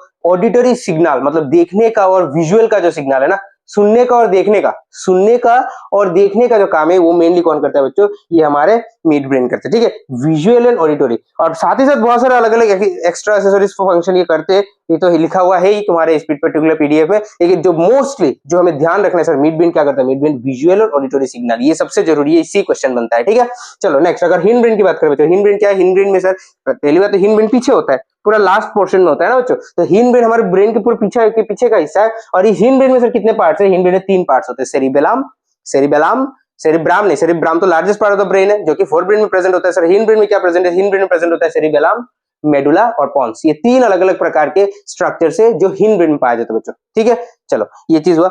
अब एक चीज, ये जो तुम्हारा सेरिबेलम है, मेडुला है, पॉन्स, इन सब का काम क्या है बच्चों, इन सब के काम के बारे में तो हमें डिस्कस करना है ना। अभी अगर सर सेरिबेलम की बात करें ना, सेरिबेलम क्या करता है, हमारे बॉडी का जो बैलेंस है, बॉडी बैलेंस, जैसे आज तुम चल पा रहे हो, आज तुम बाइक चला पा रहे हो, ठीक है, आज तुम स्विमिंग कर पा रहे हो, किसकी वजह से बच्चों, ये सेरिबेलम की वजह से। समझ रहे हो, बॉडी का जो बैलेंस है और पोस्चर मेंटेन करना, तुम आज एक पर्टिकुलर पोस्चर मेंटेन कर पा रहे हो, पोस्चर मेंटेन करना और बॉडी का जो बैलेंस करना, वो सारा चीज कौन कर रहा है बच्चों, सेरिबेलम कर रहा है। सो ट्रेन को जरूर करना पड़ता है। जैसे बचपन से आते ही तो तुम चलना नहीं सीख पाते हो ना, बचपन से आते जब तुम चलने लगते हो तो तुम गिरते हो, तो बाद में भी धीरे धीरे करके वो बैलेंस सेरिबेलम ट्रेन हो जाता है और फिर हम बैलेंस कर लेते हैं। ठीक है, उसी प्रकार स्विमिंग का भी वही सिस्टम है, सीखना पड़ता है, फिर हम आराम से स्विमिंग कर सकते हैं। उसी प्रकार गाड़ी वाड़ी चलाना, बाइक साइक बैलेंस करना, सब कुछ सारा बैलेंसिंग का काम कौन कर रहा है बच्चों, हमारे बैलेंसिंग और पोस्चर का काम कौन कर रहा है, हमारे सेरिबेलम कर रहा है। ठीक है सर, सेरिबेलम का स्ट्रक्चर कैसा है, तो इधर देखो, ये जो डायग्राम इधर लिखा हुआ है, सेरिबेलम कुछ साइड में प्रेजेंट है।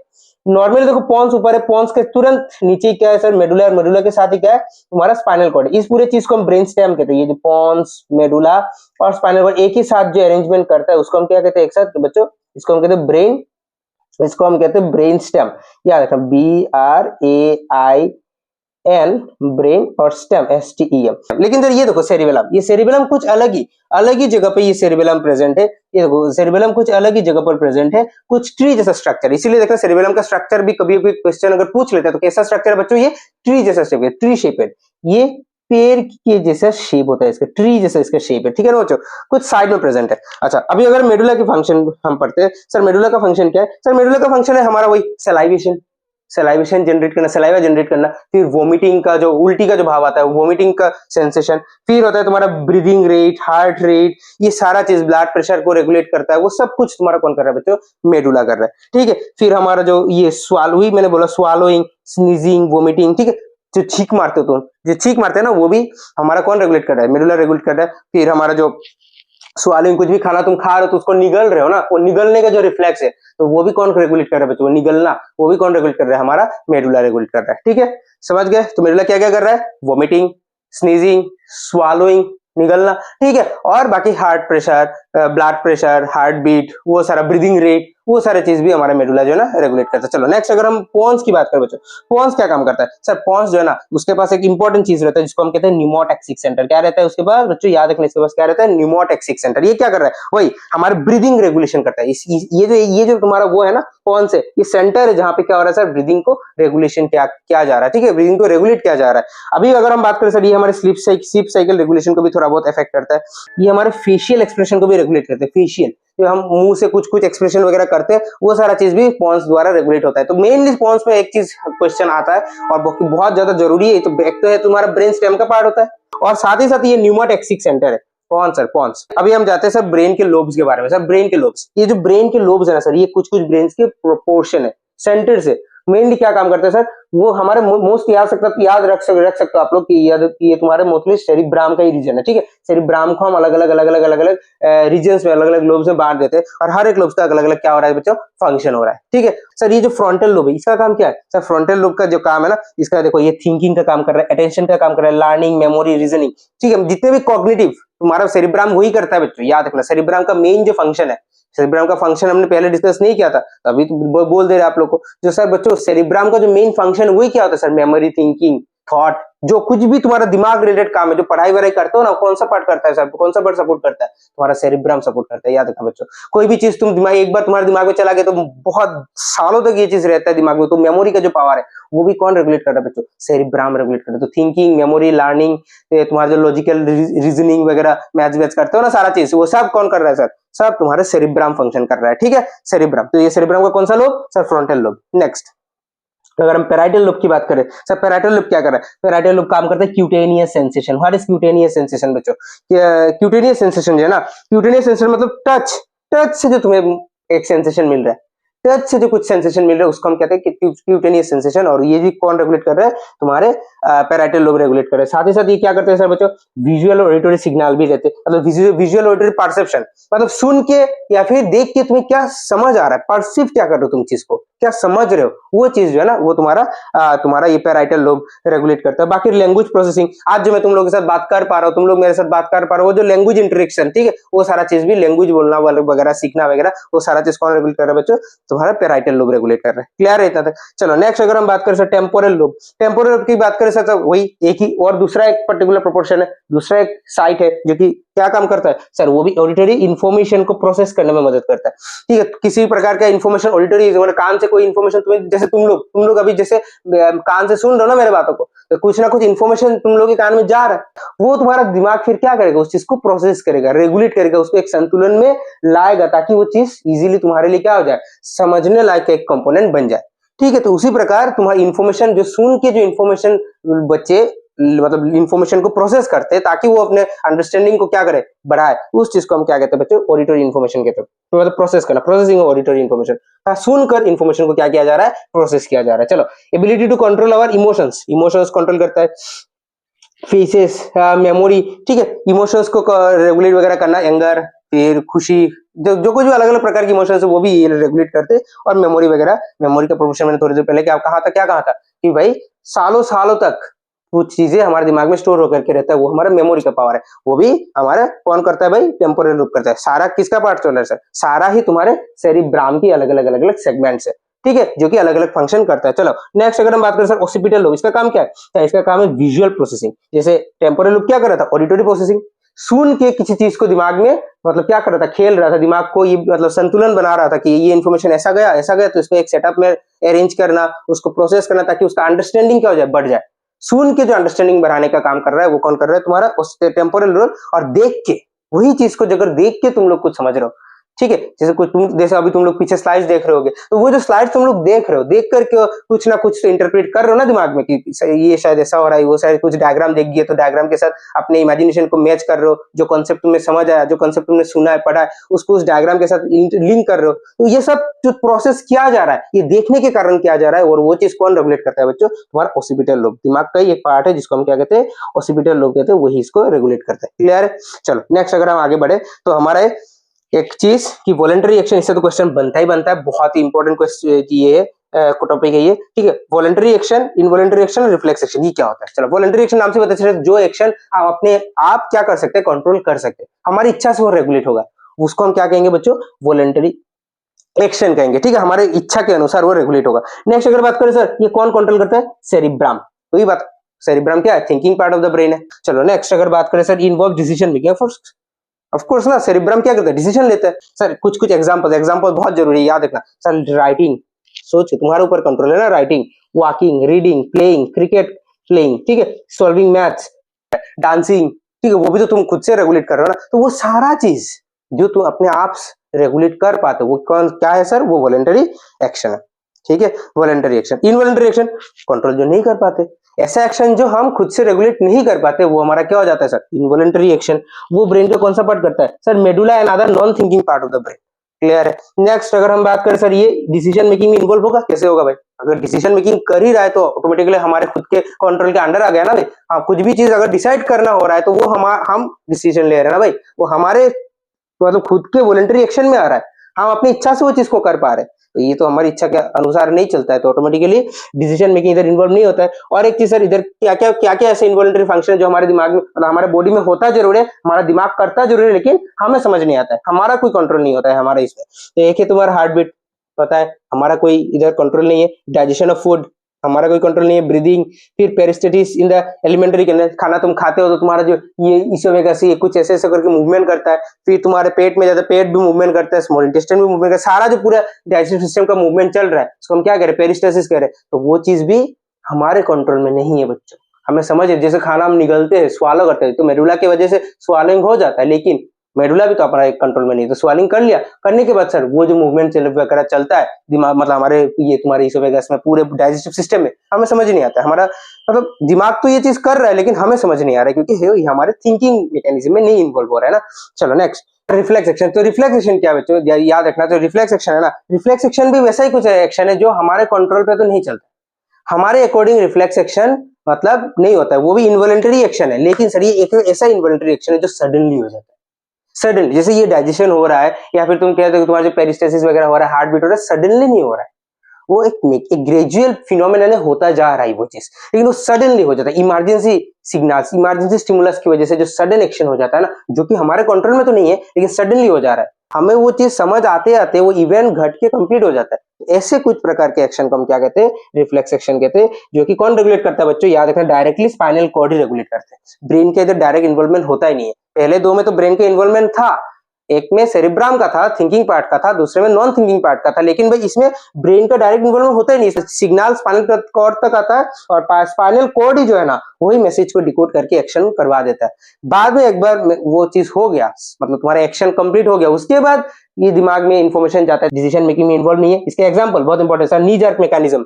नी जर्क मैकेनिज्म क्या होता है, तुम्हारा जो पैर का जो ये तुम्हारा जो नी है ना, नी का जो प्रोपोर्शन, मतलब ये जो पैर का जो इधर बेंडिंग कर पाते हो, नी का प्रोपोर्शन, इधर अगर तुम मारते हो देखना, इधर इधर एक बोन जिसको हम पटेलर बोन कहते हैं, ठीक है, मतलब तुम्हें ये तो समझ नहीं आएगा, लेकिन याद रखना इधर अगर हम मारते तो देखना हमारा जो पैर है ना उसका आगे जाता है, पैर आगे मूव करता है, पकड़ लो इधर तुमने मारा तो पैर ऑटोमेटिकली आगे जाता है, ठीक है। ये हमारे कंट्रोल में नहीं है, इधर तुम मार रहे हो तो ऑटोमेटिक ये मूव कर रहा है, तो नी जार्क हो रहा है, समझ रहे हो, नी जार्क मैकेनिज्म कहते हैं उसको।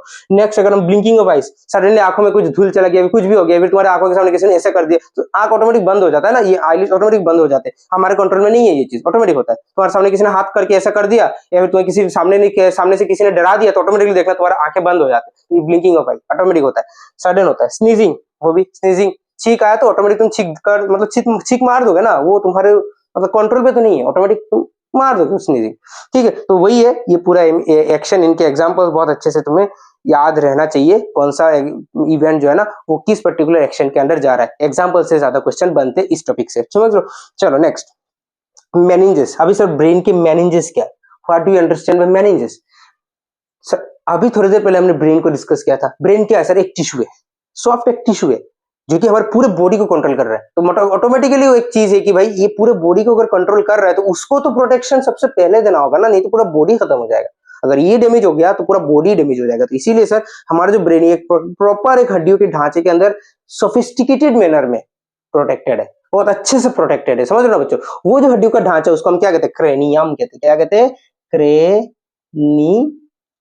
बोनी बॉक्स भी इसको तुम कह सकते हो, क्या कह सकते हो, इसको तुम बोनी बॉक्स कह सकते हो। और ये जो तुम्हारा बोनी बॉक्स या फिर क्रेनियम, उसके अंदर तुम्हारा ब्रेन हाईली प्रोटेक्टेड है। अच्छा, अब सर हमारे पकड़ लो, तुमने एक बोतल लिया, घर पे एक खाली बोतल लिया, बोतल के अंदर तुमने किसी प्रकार के पत्थर, 2-3 पत्थर या फिर एक ही पत्थर, बड़ा सा एक पत्थर तुमने रख दिया, और फिर तुमने क्या किया, तुमने बोतल को हिला दिया, बोतल को हिलाया तो ये पत्थर भी देखना टक टक टक टक करके चारों ओर हिलता जाएगा, बोतल के अंदर ही अंदर आवाज करेगा। तो ऑटोमेटिकली अगर हमारा दिमाग भी अगर ऐसा करता है, तुम सोचो, पकड़ लो इस क्रेनियम को, एक बोतल पकड़ लो और अंदर तुम्हारा दिमाग है, कोई फिक्स्ड कोई रीजन पे पकड़ा हुआ नहीं है, तो ऑटोमेटिकली अगर तुम्हारा दिमाग तो भाई हिलता है ना, ऑफकोर्स मैं इधर तुम लोग को पढ़ाते पढ़ाते कितने बार अपने दिमाग को हिला दे रहा हूँ, ठीक है। तो ऑटोमेटिकली सर इतना बार अगर दिमाग हिल रहा है तो ऑटोमेटिकली सर इसका जो ब्रेन है अंदर, ये भी टक्कर खाता होगा क्रेनियम में, लेकिन ये तो ब्रेन है भाई, ये अगर टक्कर खाता है ना तो पत्थर जैसा नहीं है। अगर ये हमारे क्रेनियम में टक्कर खाता है तो उसका तो वैसे भी डैमेज हो रहा है ना भाई, तो दिमाग को भी अपने एक प्रॉपर लोकेशन पे क्या करके रखना है भाई,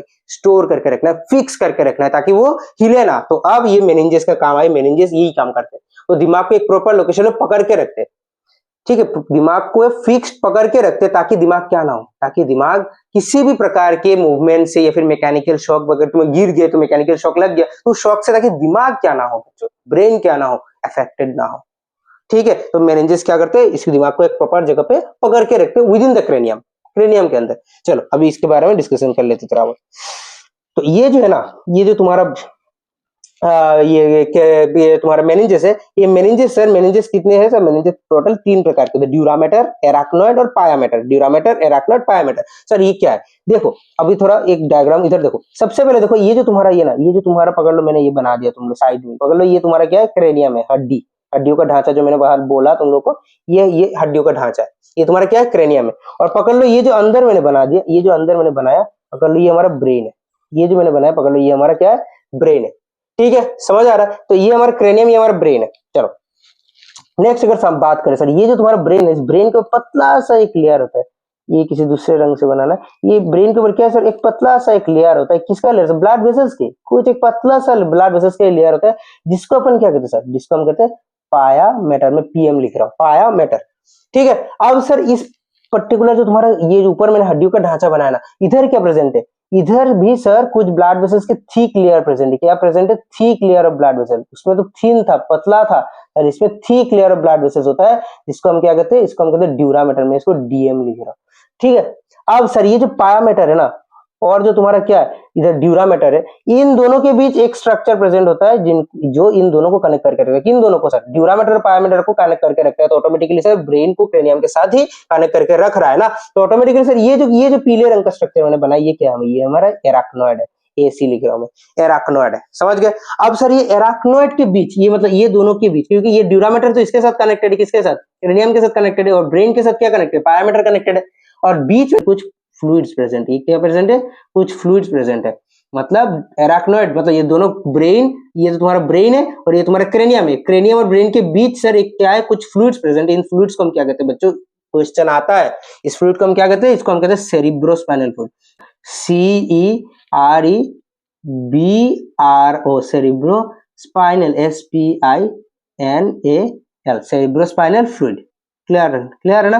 हाँ, तो सेरिब्रोस्पाइनल फ्लूइड, FLUID, तो याद रखना बच्चों, ये जो तुम्हारा सेरिब्रोस्पाइनल फ्लूइड, ये शायद इतना क्लियर नहीं हो रहा है, मैं इधर लिख के दे रहा हूँ, इधर शायद है भी, ये देखो, ये देखो सेरिब्रोस्पाइनल फ्लूइड, स्पेलिंग लिखा हुआ है सेरिब्रोस्पाइनल फ्लूइड, इसको हम CSF कहते हैं, किसी किसी जगह में देखना CSF लिखा हुआ है, सेरिब्रोस्पाइनल फ्लूइड है, ठीक है। ये सेरिब्रोस्पाइनल फ्लूइड का काम क्या है सर, मैकेनिकल शॉक को एब्जॉर्ब कर रहा है और हमारे दिमाग को प्रोटेक्ट करता है, तो दिमाग तक ये आने नहीं देता। अगर किसी भी प्रकार का अगर शॉक लगता भी है, हमारे क्रेनियम में लगेगा, मतलब इधर से ये शॉक आएगा, अगर किसी प्रकार का वो हमें शॉक मिलता भी है तो कहां से आएगा वो शॉक, इधर से आएगा शॉक, क्रेनियम से आएगा, क्रेनियम से आकर के ये फ्लूइड क्रॉस करके ना दिमाग तक आना है, ऑटोमेटिकली फ्लूइड इनको क्या कर लेगा, एब्जॉर्ब कर लेगा।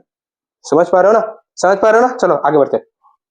नेक्स्ट अगर हम बात करें सर हमारे स्पाइनल कॉर्ड के बारे में, तो स्पाइनल कॉर्ड क्या है, कमेंट करना, ठीक है। जो कुछ भी आप लोग समझ नहीं पा रहे हो कमेंट करो भाई, ठीक है, नहीं तो भाई मतलब मुझे समझ कैसा आएगा कि आप लोग कितना समझ रहे हो कितना नहीं समझ रहे हो, मैं कैसे समझा पा रहा हूँ, ठीक है। तो ऑटोमेटिकली फीडबैक वगैरह नीचे लिखो, ठीक है, हम अकॉर्डिंगली आप लोग को प्रोवाइड करते जाएंगे, खुद भी इंप्रूव होते जाएंगे, आप लोग का जो कंटेंट है उसको नेक्स्ट लेवल तक ले जाएंगे, ठीक है। चलो नेक्स्ट अगर बात करें sir spinal cord, spinal cord क्या है, सेनापति, हमारे बॉडी का सेनापति, राजा कौन है, दिमाग है, पूरे बॉडी को कंट्रोल दिमाग कर रहा है, लेकिन सर दिमाग किसके जरिए कंट्रोल कर रहा है, सेनापति के जरिए, मतलब स्पाइनल कॉर्ड के जरिए। तो ये जो तुम्हारा वर्टिब्रल कॉलम, मतलब हमारे पीछे जो हड्डियों का ढांचा है, जिसको हम क्या करें, वर्टिब्रल कॉलम कहते हैं ना बच्चों, तो ये वर्टिब्रल कॉलम के अंदर ऐसे कुछ कॉर्ड्स प्रेजेंट, ये देखो पूरा क्लियरली इधर बना हुआ है, ये देखो बीच में एक वर्टिब्रल कॉलम के बीच में क्या है, एक कॉर्ड है, चारों ओर हड्डियों का ढांचा और बीच में से देखो, ये देखो बीच में से देखो एक कॉर्ड निकल रहा है, इस कॉर्ड को हम क्या कहते हैं, स्पाइनल कॉर्ड कहते हैं। और इस स्पाइनल कॉर्ड से ऐसे ऐसे करके बाहर बहुत सारे प्रकार के नर्व्स निकलते हैं, जिनको हम क्या कहते हैं, स्पाइनल नर्व्स कहते हैं, और इनके जरिए सिग्नल वगैरह पूरा बॉडी से रिसीव भी होता है और पूरा बॉडी तक जाता भी है मैसेज, ठीक है।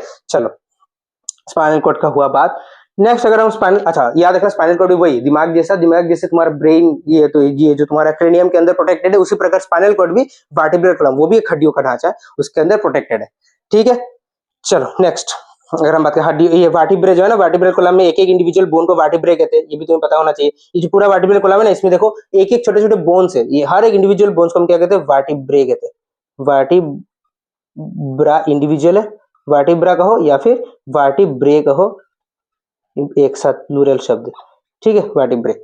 ठीक है, एक बच्चों में, इन्फेंट्स में जनरली वर्टिब्रेस कितने होते हैं सर? तो टोटल 33 है, और वही वर्टिब्रेस फिर धीरे धीरे फ्यूज होने लगता है, और एक एडल्ट में वही वर्टिब्रेस आकर के कितना बन जाता है सर? 26 बन जाता है। इसलिए तो बच्चों में ज्यादा बोन्स है ना, हमें पता है 300 बोन्स होते हैं लगभग बच्चों में, एडल्ट में 206 बोन होता है ना, तो वो चीज ऐसा ही कमता है ना, धीरे धीरे फ्यूज होते हैं कुछ बोन्स। चलो नेक्स्ट, फंक्शंस ऑफ तुम्हारा वो स्पाइनल कॉर्ड क्या क्या है? कनेक्शन बिटवीन ब्रेन पीएनएस, समझ आ रहा है? पूरे बॉडी के जो पीएनएस मतलब पेरिफेरल नर्वस सिस्टम, पूरे बॉडी के न्यूरॉन्स को ब्रेन के साथ कनेक्ट कौन कर रहा है? मीडियम कौन है? स्पाइनल कॉर्ड, यही सेनापति है। ठीक है, पूरे सेना का इंफॉर्मेशन ब्रेन तक ले जाता है वही, और राजा का इंफॉर्मेशन सेना तक कौन ले जाता है? सेनापति ले जाता है, ब्रेन स्पाइनल कॉर्ड ही ले जा रहा है।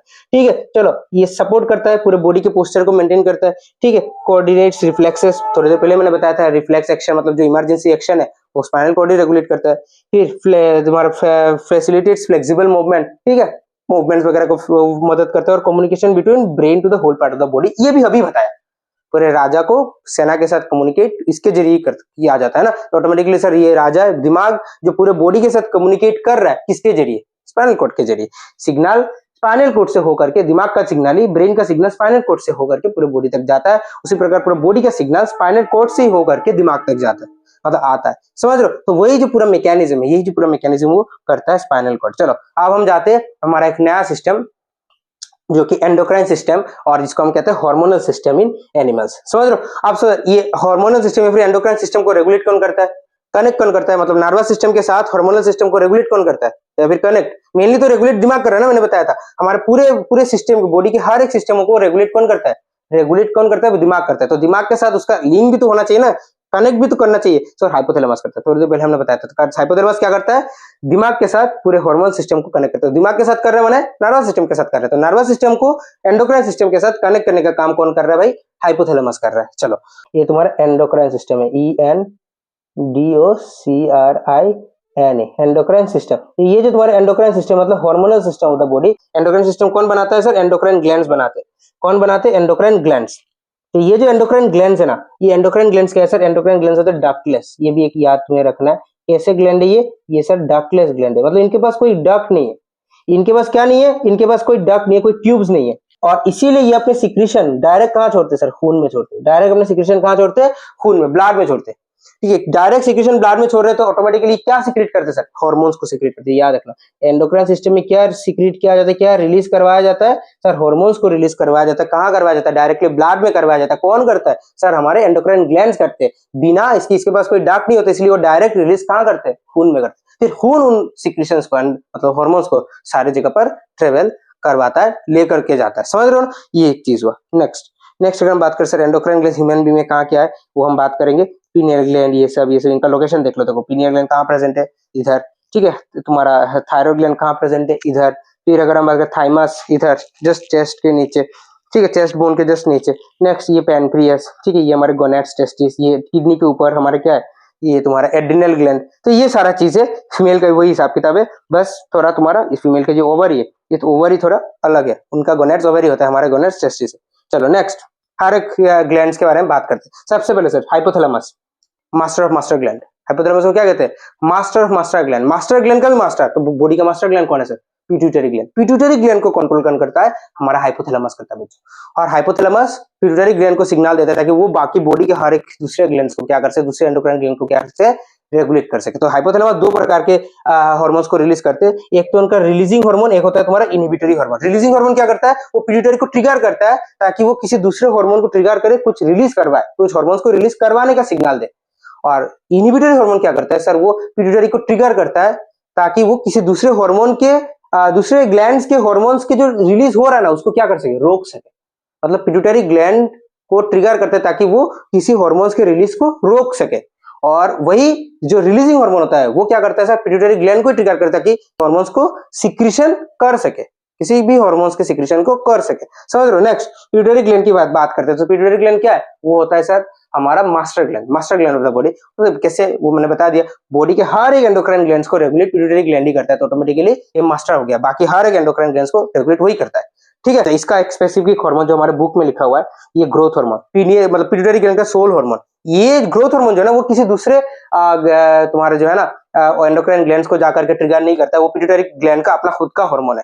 ठीक है, वो खुद का हार्मोन क्या करता है, रिलीज करता है और हमारे बॉडी का जो है ना ग्रोथ को वो करता है, एनहेंस करता है। अगर लो हमारा जो हाइट बढ़ रहा है, ठीक है, हमारा किसी का हाइट बढ़ता नहीं है, वो सब कुछ ग्रोथ हार्मोन रेगुलेट करता है, जो कि पिट्यूटरी का एक हार्मोन है। चलो पिनियल ग्लैंड की बात करते हो, कहाँ प्रेजेंट है सर? वो हमारे दिमाग जो है ना, हमारा जो ब्रेन है, ब्रेन के मैंने क्या बोला, सेरिब्रम, सेरिब्रल हेमिस्फीयर होता है। सेरिब्रम कितने हैं सर? सेरिब्रम 2 होता है, एक है सेरिब्रल, मतलब एक तो एक इंडिविजुअल पार्ट को हम सेरिब्रल हेमिस्फीयर कहते हैं। उसी प्रकार हमारे पास 2 सेरिब्रल हेमिस्फीयर है, राइट सेरिब्रल हेमिस्फीयर जो कि राइट साइड में प्रेजेंट है, और लेफ्ट सेरिब्रल हेमिस्फीयर जो कि लेफ्ट साइड में प्रेजेंट है। ठीक है, तो ये जो सेरिब्रल हेमिस्फीयर है ना, ये 2 सेरिब्रल हेमिस्फीयर के बीच एक जगह है, जिसे मैं अगर बनाऊं, तुम लोग को बना के दिखाऊं तो पकड़ लो क्या बनाते, पकड़ लो, ये हमारा एक सेरिब्रल हेमिस्फीयर, ऐसा करके सेरिब्रल हेमिस्फीयर बना दो। ठीक है, तो ऐसे जो हमारे 2 टुकड़े टुकड़े बनते हैं, एक दो, ये एक सेरिब्रल हेमिस्फीयर है, ये एक सेरिब्रल, एक तो राइट सेरिब्रल हेमिस्फीयर पकड़ लो, एक लेफ्ट सेरिब्रल हेमिस्फीयर पकड़ लो। तो ये जो दोनों हेमिस्फीयर के बीच का जो जगह है ना, ये जो दोनों हेमिस्फीयर्स के बीच का जगह, इस बीच की जगह को हम क्या कहते हैं बच्चों? इस बीच की जगह को हम कहते हैं कॉर्पस कैलोसम। सो हम कहते हैं corpus callosum, CORPUS, corpus callosum, CALLOSUM। ये जो कॉर्पस कैलोसम रीजन पे याद रखना हमारा क्या प्रेजेंट है बच्चों? ये तुम्हारा पिनियल ग्लैंड प्रेजेंट है। मोस्टली हमने कहते हुए मतलब हमने कहा भी है, एपिथैलेमस के रीजन पे जो है ना, वो तुम्हारा पिनियल ग्लैंड प्रेजेंट होता है। ठीक है, तो वो जो पिनियल ग्लैंड प्रेजेंट, उसका काम क्या है सर? उसका काम है एक हार्मोन को रिलीज करना, जिसको हम कहते हैं मेलाटोनिन। मेलाटोनिन हार्मोन क्या करता है? हमारे बॉडी में 24 आवर साइकिल को रेगुलेट करता है। ठीक है, जैसे हर एक लोगों का देखना है, खाने का टाइम फिक्स होता है, सोने का टाइम फिक्स होता है, उठने का टाइम फिक्स होता है, सब कुछ का एक टाइम फिक्स होता है, उसी टाइम में उसको भूख भी लगता है। ठीक है, जैसे हमारा मेरा मेरा पकड़ लो, दोपहर के 3 बजे मतलब लंच करने का मतलब आदत है, तो 3 बजे ही मुझे भूख आता है। ठीक है, दूसरे का किसी का देखना 1 बजे का खाने का मतलब वो है टाइमिंग है, तो उसको 1 बजे मतलब भूख लगेगा। तो वो जो बॉडी का सिस्टम है ना, वो एक सिस्टम बन गया, वो उसी सिस्टम को हम कहते हैं 24 आवर सिस्टम, बायोलॉजिकल क्लॉक। उस बायोलॉजिकल क्लॉक का जो मेंटेनेंस है वो कौन करता है भाई? मेलाटोनिन हार्मोन करता है। और मेलाटोनिन हार्मोन को रिलीज कौन करता है? Pineal gland. और मेलाटोनिन हार्मोन हमारे स्लीप रेगुलेशन, वही स्लीप साइकिल रेगुलेशन को भी रेगुलेट करता है। ठीक है, मतलब वही कब उठना कब सोना। ठीक है, अगर मेलाटोनिन रिलीज होता है तब तुम्हें नींद आता है, और मेलाटोनिन याद रखना डार्कनेस में रिलीज होता है। इसीलिए लोग रात को कहते हैं कि भाई ज्यादा मोबाइल स्क्रीन के सामने या फिर ज्यादा स्क्रीन के सामने मत रहो सोने के पहले, क्योंकि नींद नहीं आता है, क्योंकि वो मेलाटोनिन जो है ना डार्कनेस में ही रिलीज होता है। ज्यादा लाइट अगर पड़ता है उसको, तो उसको समझ आता है कि अभी शायद रिलीज करने का टाइम ही नहीं है, इसीलिए लोग सो नहीं पाते, इंसोम्निया हो जाता है, मतलब नींद का बीमारी हो जाता है, नींद ना होने का बीमारी हो जाता है। ठीक है, नेक्स्ट सर थायराइड ग्लैंड की बात करें। थायराइड ग्लैंड क्या रिलीज करता है? थायराइड ग्लैंड प्रेजेंट इधर है, बटरफ्लाई शेपेड एक ग्लैंड है, बटरफ्लाई शेपेड, और इसका जो है ना इधर, इसका काम क्या है? थायरोक्सिन हार्मोन को रिलीज करता है। और थायरोक्सिन हार्मोन क्या करता है? बॉडी में मेटाबॉलिज्म को रेगुलेट करता है। हमारे जो बॉडी का मेटाबॉलिज्म मतलब ब्रेक डाउन, खाना खा रहे उसको ब्रेक डाउन करके एनर्जी में कन्वर्ट कर देना, वो सब चीज जो है ना मेटाबॉलिज्म का पार्ट है, वो तुम्हारा थायरोक्सिन करता है, जो कि थायराइड ग्लैंड से आता है। चलो नेक्स्ट, पैराथायराइड हार्मोन को रिलीज करता है। वो हमारे बॉडी में कैल्शियम लेवल को क्या करता है सर? रेगुलेट करता है, कैल्शियम लेवल को इंक्रीज करता है ना, ब्लड में कैल्शियम लेवल का जो है ना इंक्रीमेंट करा देता है, बढ़ा देता है। चलो नेक्स्ट अगर हम बात करें थाइमस ग्लैंड, थाइमस ग्लैंड क्या रिलीज करता है? थाइमोसिन नाम का एक हार्मोन है, वो रिलीज करता है। थाइमस ग्लैंड प्रेजेंट होता है हमारे इस चेस्ट बोन के जस्ट नीचे, और थाइमोसिन का काम क्या है सर? हमारी इम्यूनिटी को बढ़ाता है, हमारी बॉडी की इम्यूनिटी है ना उसको बढ़ाने का काम कर रहा है। नेक्स्ट एड्रिनल ग्लैंड सर क्या रिलीज कर रहा है? एड्रिनलिन कहाँ प्रेजेंट है सर? किडनी, हमारे पीछे जो 2 किडनी है, 2 किडनी के ऊपर 2 पिरामिड शेपेड, कैसा shape sir? Pyramid shaped, shape से भी क्वेश्चन आता है। सो पिरामिड शेपेड 2 क्या है? एड्रिनल ग्लैंड है। 2 ही है हमारे पास, 2 किडनी है तो 2 ही क्या है? एड्रिनल ग्लैंड है, पिरामिड शेपेड, और उसका काम क्या है? एड्रिनलिन हार्मोन रिलीज करना। जी एड्रिनलिन हार्मोन जो है ना उसको हम स्ट्रेस हार्मोन भी कहते हैं। क्या हार्मोन कहते हैं सर? स्ट्रेस। ठीक है, ये बॉडी को स्ट्रेस रेस्पॉन्स, मतलब जब भी तुम्हारे बॉडी में स्ट्रेस जैसा कुछ रेस्पॉन्स आ जाए ना, उस रेस्पॉन्स के साथ डील करना जो है ना वो एड्रिनलिन हार्मोन की वजह से ही होता है। ठीक है, तो इसको हम स्ट्रेस हार्मोन कहते हैं, या फिर इसको हम फ्लाइट और फाइट हार्मोन भी कह सकते हैं। मतलब ये फाइट और फ्लाइट हार्मोन क्यों कहते हैं? क्योंकि वो फ्लाइट और फाइट रेस्पॉन्स को शो करते हैं ना। मतलब फाइट क्या है? आइदर लड़ो या फिर भाग जाओ, वैसा जो एक्शन है ना वो हमारे एड्रिनलिन करता है। मतलब स्ट्रेसफुल सिचुएशन से, अगर स्ट्रेसफुल सिचुएशन कोप किया जा सकता है तो उसके साथ लड़ाई करने में मदद करता है, और अगर कोप किया नहीं जा सकता तो उससे भाग जाने में मदद करता है। मतलब तुम्हारे पीछे कुत्ता पड़ गया तो तुम्हारे देखना अलग ही एफिशिएंसी बढ़ जाता है तुम्हारे शरीर का, तुम्हें भी खुद समझ नहीं आता कैसे तुम्हारी एफिशिएंसी बढ़ गई, तुम्हारा हार्ट बीट तेज हो जाता है, तुम्हारा ब्लड प्रेशर बढ़ जाता है, तुम्हारे शरीर में अलग ही एक शक्ति है, एनर्जी का अलग ही विस्फोट होता है। तो वो जो एनर्जी का अलग से विस्फोट हो रहा है वो कहां से हो रहा है? वो सर एड्रिनल ग्लैंड की वजह से हो रहा है, एड्रिनलिन रिलीज हुआ इसीलिए हो रहा है। तो इसीलिए तुम्हारे जो अंदर का क्षमता है वो बढ़ गया और तुम बहुत तेज भाग रहे हो कुत्ते से बचने के लिए। ठीक है, तो वो सारा चीज क्या है? वो सारा चीज एड्रिनलिन की वजह से होता है, याद रखना। उसी प्रकार किसी एग्जाम के प्रेशर में देखना हमारा पढ़ाई का जो इंटेंसिटी है बहुत ज्यादा बढ़ जाता है। क्यों बढ़ रहा है सर? प्रेशर आया तो ऑटोमेटिकली एड्रिनलिन रिलीज हुआ, तो हमारा एफिशिएंसी क्या हो गया? एफिशिएंसी बढ़ गया। चलो नेक्स्ट, पेनक्रियास। सर पेनक्रियास क्या काम करता है? सर पेनक्रियास जो है ना इंसुलिन और ग्लूकागोन हार्मोन को रिलीज करते हैं। क्या रिलीज करते हैं? इंसुलिन और ग्लूकागोन। सर इंसुलिन क्या करता है? इंसुलिन हमारे ब्लड में से शुगर लेवल को घटाता है और ग्लूकागोन हमारे ब्लड में से शुगर लेवल को क्या करता है बच्चों? बढ़ाता है। ठीक है, तो हमारे बॉडी में एक बैलेंस मेंटेन करता है। तो टेस्टिस के बारे में बात करें सर, टेस्टिस क्या रिलीज कर रहा है? सर टेस्टोस्टेरोन हार्मोन को रिलीज करता है। और टेस्टोस्टेरोन हार्मोन जो है ना हमारे मतलब मेल के जो सेकेंडरी सेक्सुअल कैरेक्टर है उसको रेगुलेट करते हैं। ठीक है, चलो सेकेंडरी सेक्सुअल कैरेक्टर क्या होता है? बियर्ड का ग्रो होना, ठीक है, तुम्हारा ये तो गले का जो वॉइस है उसको डिपेंड हो जाना, मतलब लड़कों में जो कोई प्यूबर्टी के बाद वाले जो कुछ भी चेंजेस होता है वो सब टेस्टोस्टेरोन की वजह से होता है। ओवरी, तो ओवरी क्या रिलीज करता है? एस्ट्रोजन और प्रोजेस्टेरोन हार्मोन। वही फीमेल के जो सेकेंडरी सेक्सुअल कैरेक्टर है, प्यूबर्टी के बाद जो फीमेल में अलग अलग प्रकार के डेवलपमेंट होता है, वॉइस का श्रील हो जाना, ठीक है, ब्रेस्ट एनलार्जमेंट, वो सारा चीज फीमेल में जो चीज होता है वो क्या करता है सर? वो ओवरी रेगुलेट करता है। ओवरी की कैसे रेगुलेट करता है? एस्ट्रोजन या फिर प्रोजेस्टेरोन हार्मोन को रिलीज करके। मेनली ये जो सेकेंडरी सेक्सुअल कैरेक्टर है एस्ट्रोजन की वजह से ही होता है लड़कियों में। ठीक है, चलो और एक चीज बच्चों याद रखना, ये जो तुम अभी पढ़े पेनक्रियास, टेस्टिस और ओवरी को तो एक साथ हम क्या कहते हैं? गोनेड्स कहते हैं। क्या कहते हैं? गोनेड्स कहते हैं। ठीक है, मेल गोनेड होता है टेस्टिस, फीमेल गोनेड होता है ओवरी। ठीक है, तो ये गोनेड्स या फिर पेनक्रियास, ये दोनों जो ग्लैंड्स है ना इनको हम क्या कहते हैं? इनको हम कहते हैं हेटेरोक्राइन ग्लैंड। ये भी याद करके रख देना। ठीक है, इन दोनों ग्लैंड्स को हम क्या कहते हैं? पेनक्रियास और गोनेड्स। गोनेड्स मतलब मेल, तुम्हारा मेल फीमेल टेस्टिस ओवरी दोनों को ही कहेंगे, इनको हम क्या कहते हैं? हेटेरोक्राइन ग्लैंड। ये जो तुम्हारा हेटेरोक्राइन ग्लैंड को क्यों कहा जाता है? क्योंकि ये एक ऐसे प्रकार का ग्लैंड है ना, याद रखना, ये एक ऐसे प्रकार के ग्लैंड है ना जो कि दोनों एंडोक्राइन और एक्सोक्राइन के फंक्शन करते हैं। ठीक है, दोनों ही एंडोक्राइन और एक्सोक्राइन के फंक्शन ये लोग करते हैं, जिस वजह से इनको हम क्या कहते हैं? हेटेरोक्राइन कहते हैं। एक्सोक्राइन क्या है सर? वो एंजाइम रिलीज करता है या फिर उनके पास डक्ट होता है। ठीक है, और एंडोक्राइन क्या है? वो तो हमने बताया, जैसे डक्टलेस ग्लैंड, डक्ट नहीं होता है, वो हार्मोन्स रिलीज करता है डायरेक्टली खून पे। ठीक है, तो ये जो दोनों प्रकार के ग्लैंड्स है गोनाड्स और पेनक्रियास, ये हेटेरोक्राइन है, दोनों फंक्शन करते हैं, एक्सोक्राइन और एंडोक्राइन। अभी डिसऑर्डर थोड़ा पढ़ लेते हैं सर। ये जो तुम्हारा ग्रोथ हार्मोन का डिसऑर्डर्स है वो क्या है? एक तो ड्वार्फिज्म, जाइजेंटिज्म और एक्रोमेगाली। सर ड्वार्फिज्म, बच्चे लंबी नहीं होते, देखा होगा तुम लोगों ने बहुत जगह पर, सर्कस वगैरह में हम ज्यादा देखते हैं, कुछ कुछ ऐसे इंसान है जो कि मतलब ज्यादा लंबे नहीं हो पाते, ऐसे वो बड़े हो गए, मैच्योर ही है, लेकिन ज्यादा लंबे नहीं हो पाए, छोटे छोटे है। ठीक है, बोने जैसे है ना, हम कहते हैं बोना कहते हैं उनको, छोटे छोटे साइज के है। तो ऑटोमेटिकली जो छोटे साइज के क्यों है? क्योंकि उनके पास sir enough sufficient amount of वो नहीं बना, क्या नहीं रिलीज हुआ सर? ग्रोथ हार्मोन रिलीज नहीं हुआ ना, उनके जो पिट्यूटरी ने एनफ सफिशिएंट अमाउंट ऑफ क्या रिलीज नहीं किया? ग्रोथ हार्मोन को रिलीज नहीं किया, जिस वजह से वो ज्यादा लंबा नहीं हो पाए। Next sir gigantism. वही अगर किसी चाइल्ड में बचपन से अगर किसी इंसान में तुम्हारा एक्सेसिव नंबर नीड से ज्यादा ग्रोथ हार्मोन का सिंथेसिस होता है, तो वो उसका जो साइज है ना, बॉडी का जो साइज वो विशाल हो जाता है, विशाल का साइज कर लेता है, जायंट बन जाता है, इतना लंबा हो जाता है, इतने बड़े सारे साइज का होता था ना, जैसे तुम लोगों ने देखा होगा ग्रेट खली। ठीक है, इतने बड़े साइज का, इतना लंबा है, ठीक है, जायंट जैसा लगता है, तो वो जो चीज है वो सर जाइजेंटिज्म होता है, नॉर्मल से थोड़ा अलग है। नेक्स्ट सर एक्रोमेगाली, वो क्या है? वो भी एक प्रकार का एक्सेसिव सिक्रीशन ऑफ वही है ग्रोथ हार्मोन, लेकिन कब सर? एडल्ट में होता है, बचपन से नहीं हो रहा है, बचपन से नॉर्मली ग्रोथ हो रहा है, पकड़ लो ऑटोमेटिकली क्या डिस्टर्बेंस हो गया बॉडी में, अचानक जो है ना एक पर्टिकुलर एज के बाद एडल्ट हो गया बच्चा, पकड़ लो एक पर्टिकुलर बच्चा, एक पर्टिकुलर इंसान बहुत एडल्ट हो गया, पकड़ लो उसका एज 30, 35, 40 हो गया, उस एज में पकड़ लो अचानक उनका जो ग्रोथ हार्मोन है उसका एक्सेसिव सिक्रीशन हो रहा है, जिस वजह से बॉडी तो लंबा नहीं हो पाता है, ठीक है सर, फिर ग्रोथ भी तो करना है, तो बॉडी का जो शेप है वो डिफॉर्म्ड हो जाता है, बॉडी अलग अलग बॉडी के शेप से बिगड़ जाते हैं। नेक्स्ट सर थायराइड ग्लैंड का डिसऑर्डर, हाइपरथायराइडिज्म क्या है सर? अगर एक्सेसिव सिक्रेशन ऑफ तुम्हारा थायरोक्सिन हो गया, थायराइड ग्लैंड क्या रिलीज करता है? Thyroxine hormone. Excessive secretion of thyroxine अगर हो जाता है तो बॉडी में सर मेटाबॉलिज्म रेट जो क्या होगा आप लोग ही बताओ क्या होगा? बढ़ेगा, क्योंकि थायरोक्सिन हार्मोन मेटाबॉलिज्म करता है, तो मेटाबॉलिज्म रेट अगर बहुत ज्यादा बढ़ रहा है, वेट लॉस बहुत ज्यादा होता है, तो बहुत ज्यादा चिकने होते हैं, जितना भी खा ले लेकिन सर चिकने हमेशा रहते हैं, क्योंकि सर बॉडी में ये चीज स्टोर होकर के नहीं रह पा रहा है। ठीक है, नेक्स्ट सर हाइपोथायराइडिज्म क्या है? एकदम मतलब तुम्हारा नीडेड से भी रिक्वायर्ड एवन से भी बहुत कम क्या होना सर? थायरोक्सिन का सिक्रेशन, मतलब इनसफिशिएंट सिक्रेशन ऑफ थायरोक्सिन अगर होता है तो ऑटोमेटिकली क्या होगा सर? मेटाबॉलिज्म रेट जो होगा उनका डिक्रीज हो जाएगा, तो कुछ भी खाए तो वो जम के रहता है in the form of fat, तो बॉडी बहुत ज्यादा फूल जाता है, समझ रहे हो ना? नेक्स्ट सर गोइटर क्या है? थायराइड का ही डिसऑर्डर है, लेकिन सर वो एक डिफिशियंसी डिसऑर्डर है आयोडीन का, कि थायरोक्सिन हार्मोन जो थायराइड ग्लैंड बनाता है वो किसके मदद से बनाता है बच्चों? आयोडीन की मदद से बनता है।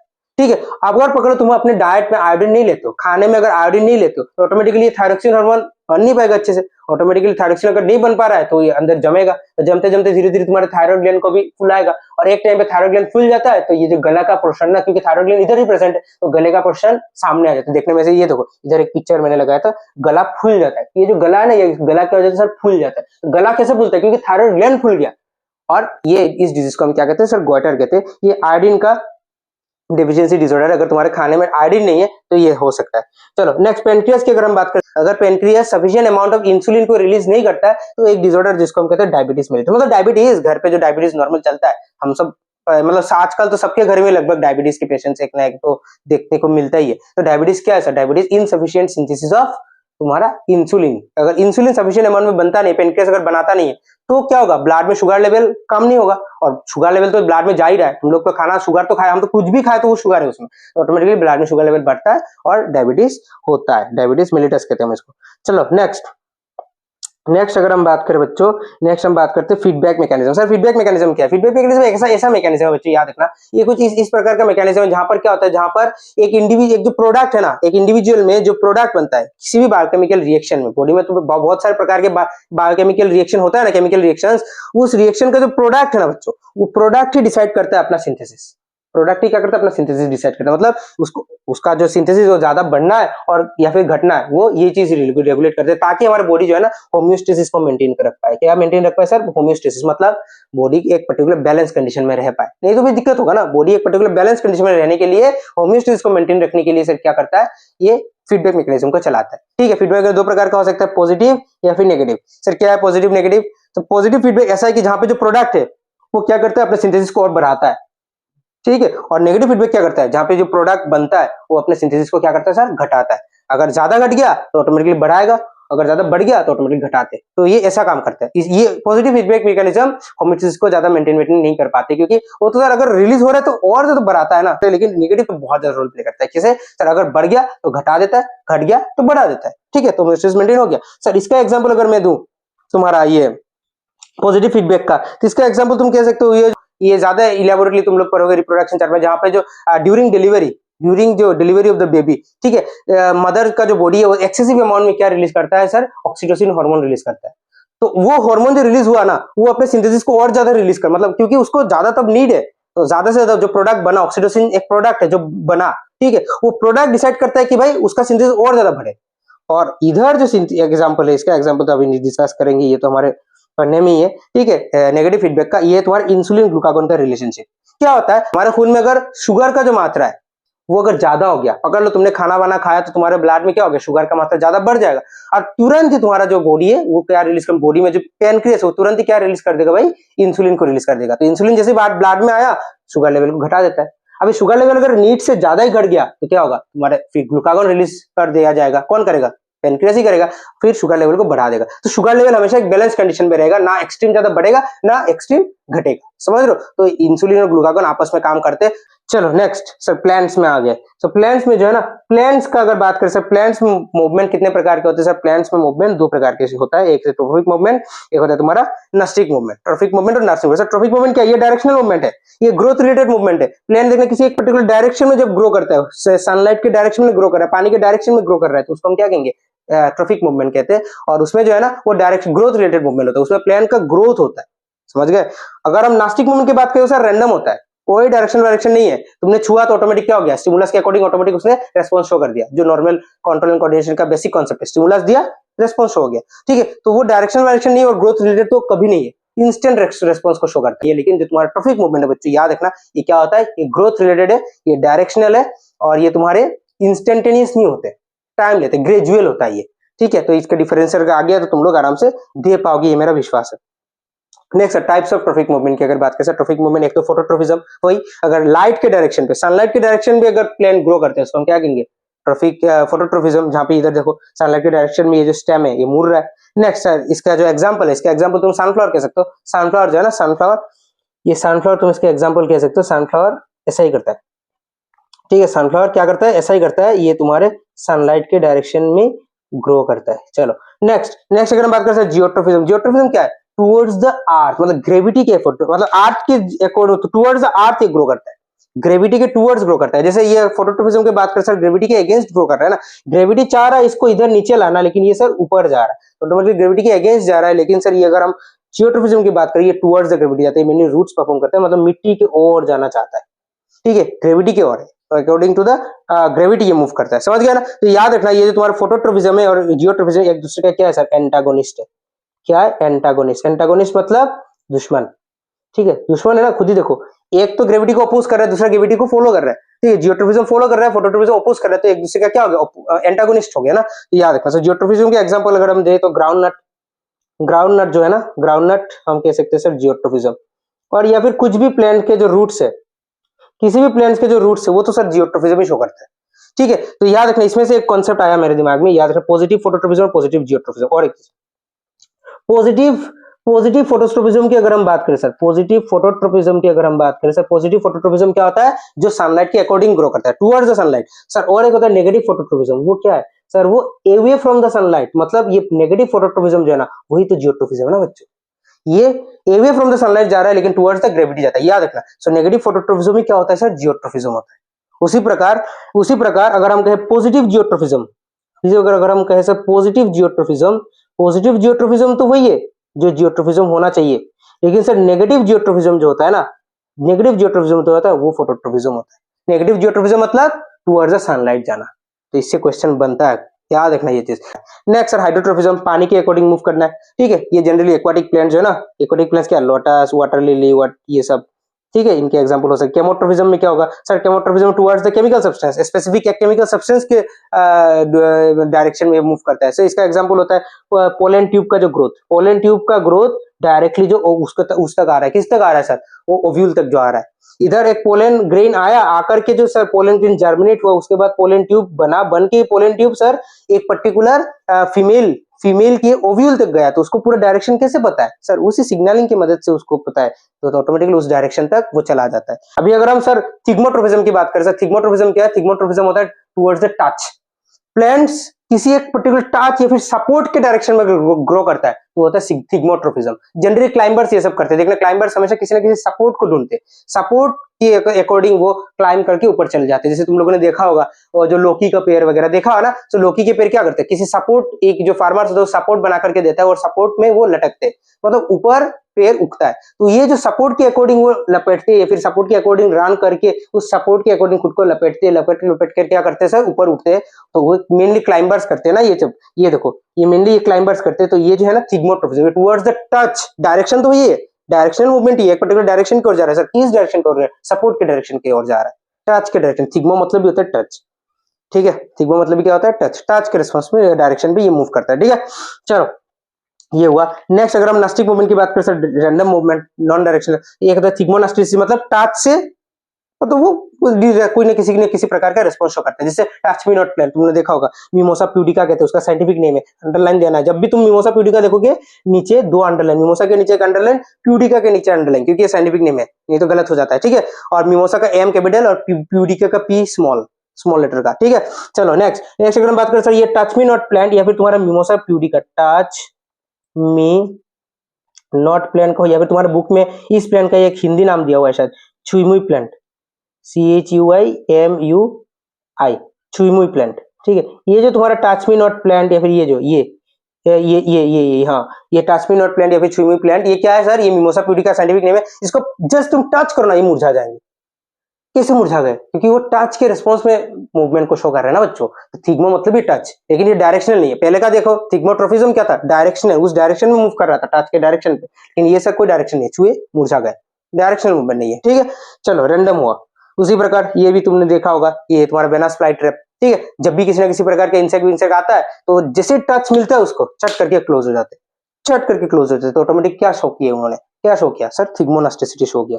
नेक्स्ट सर फोटोनास्टिसिटी, फोटोनास्टिसिटी मतलब लाइट के रेस्पॉन्स में, जैसे ही लाइट आया, मतलब किसी एक स्पेसिफिक प्रकार का लाइट आया, वो खिल जाएंगे, जब भी लाइट नहीं रहेगा ये मुरझा जाएंगे। तो इनका एग्जांपल है, तो तुम याद रख सकते हो, डेंडिलियन। ठीक है, डेंडिलियन ये क्या करते हैं सर, ये देखो, फिर इनका और एक भी एग्जांपल है, तुम कह सकते हो, एक होता है तुम्हारा मूनलाइट प्लांट।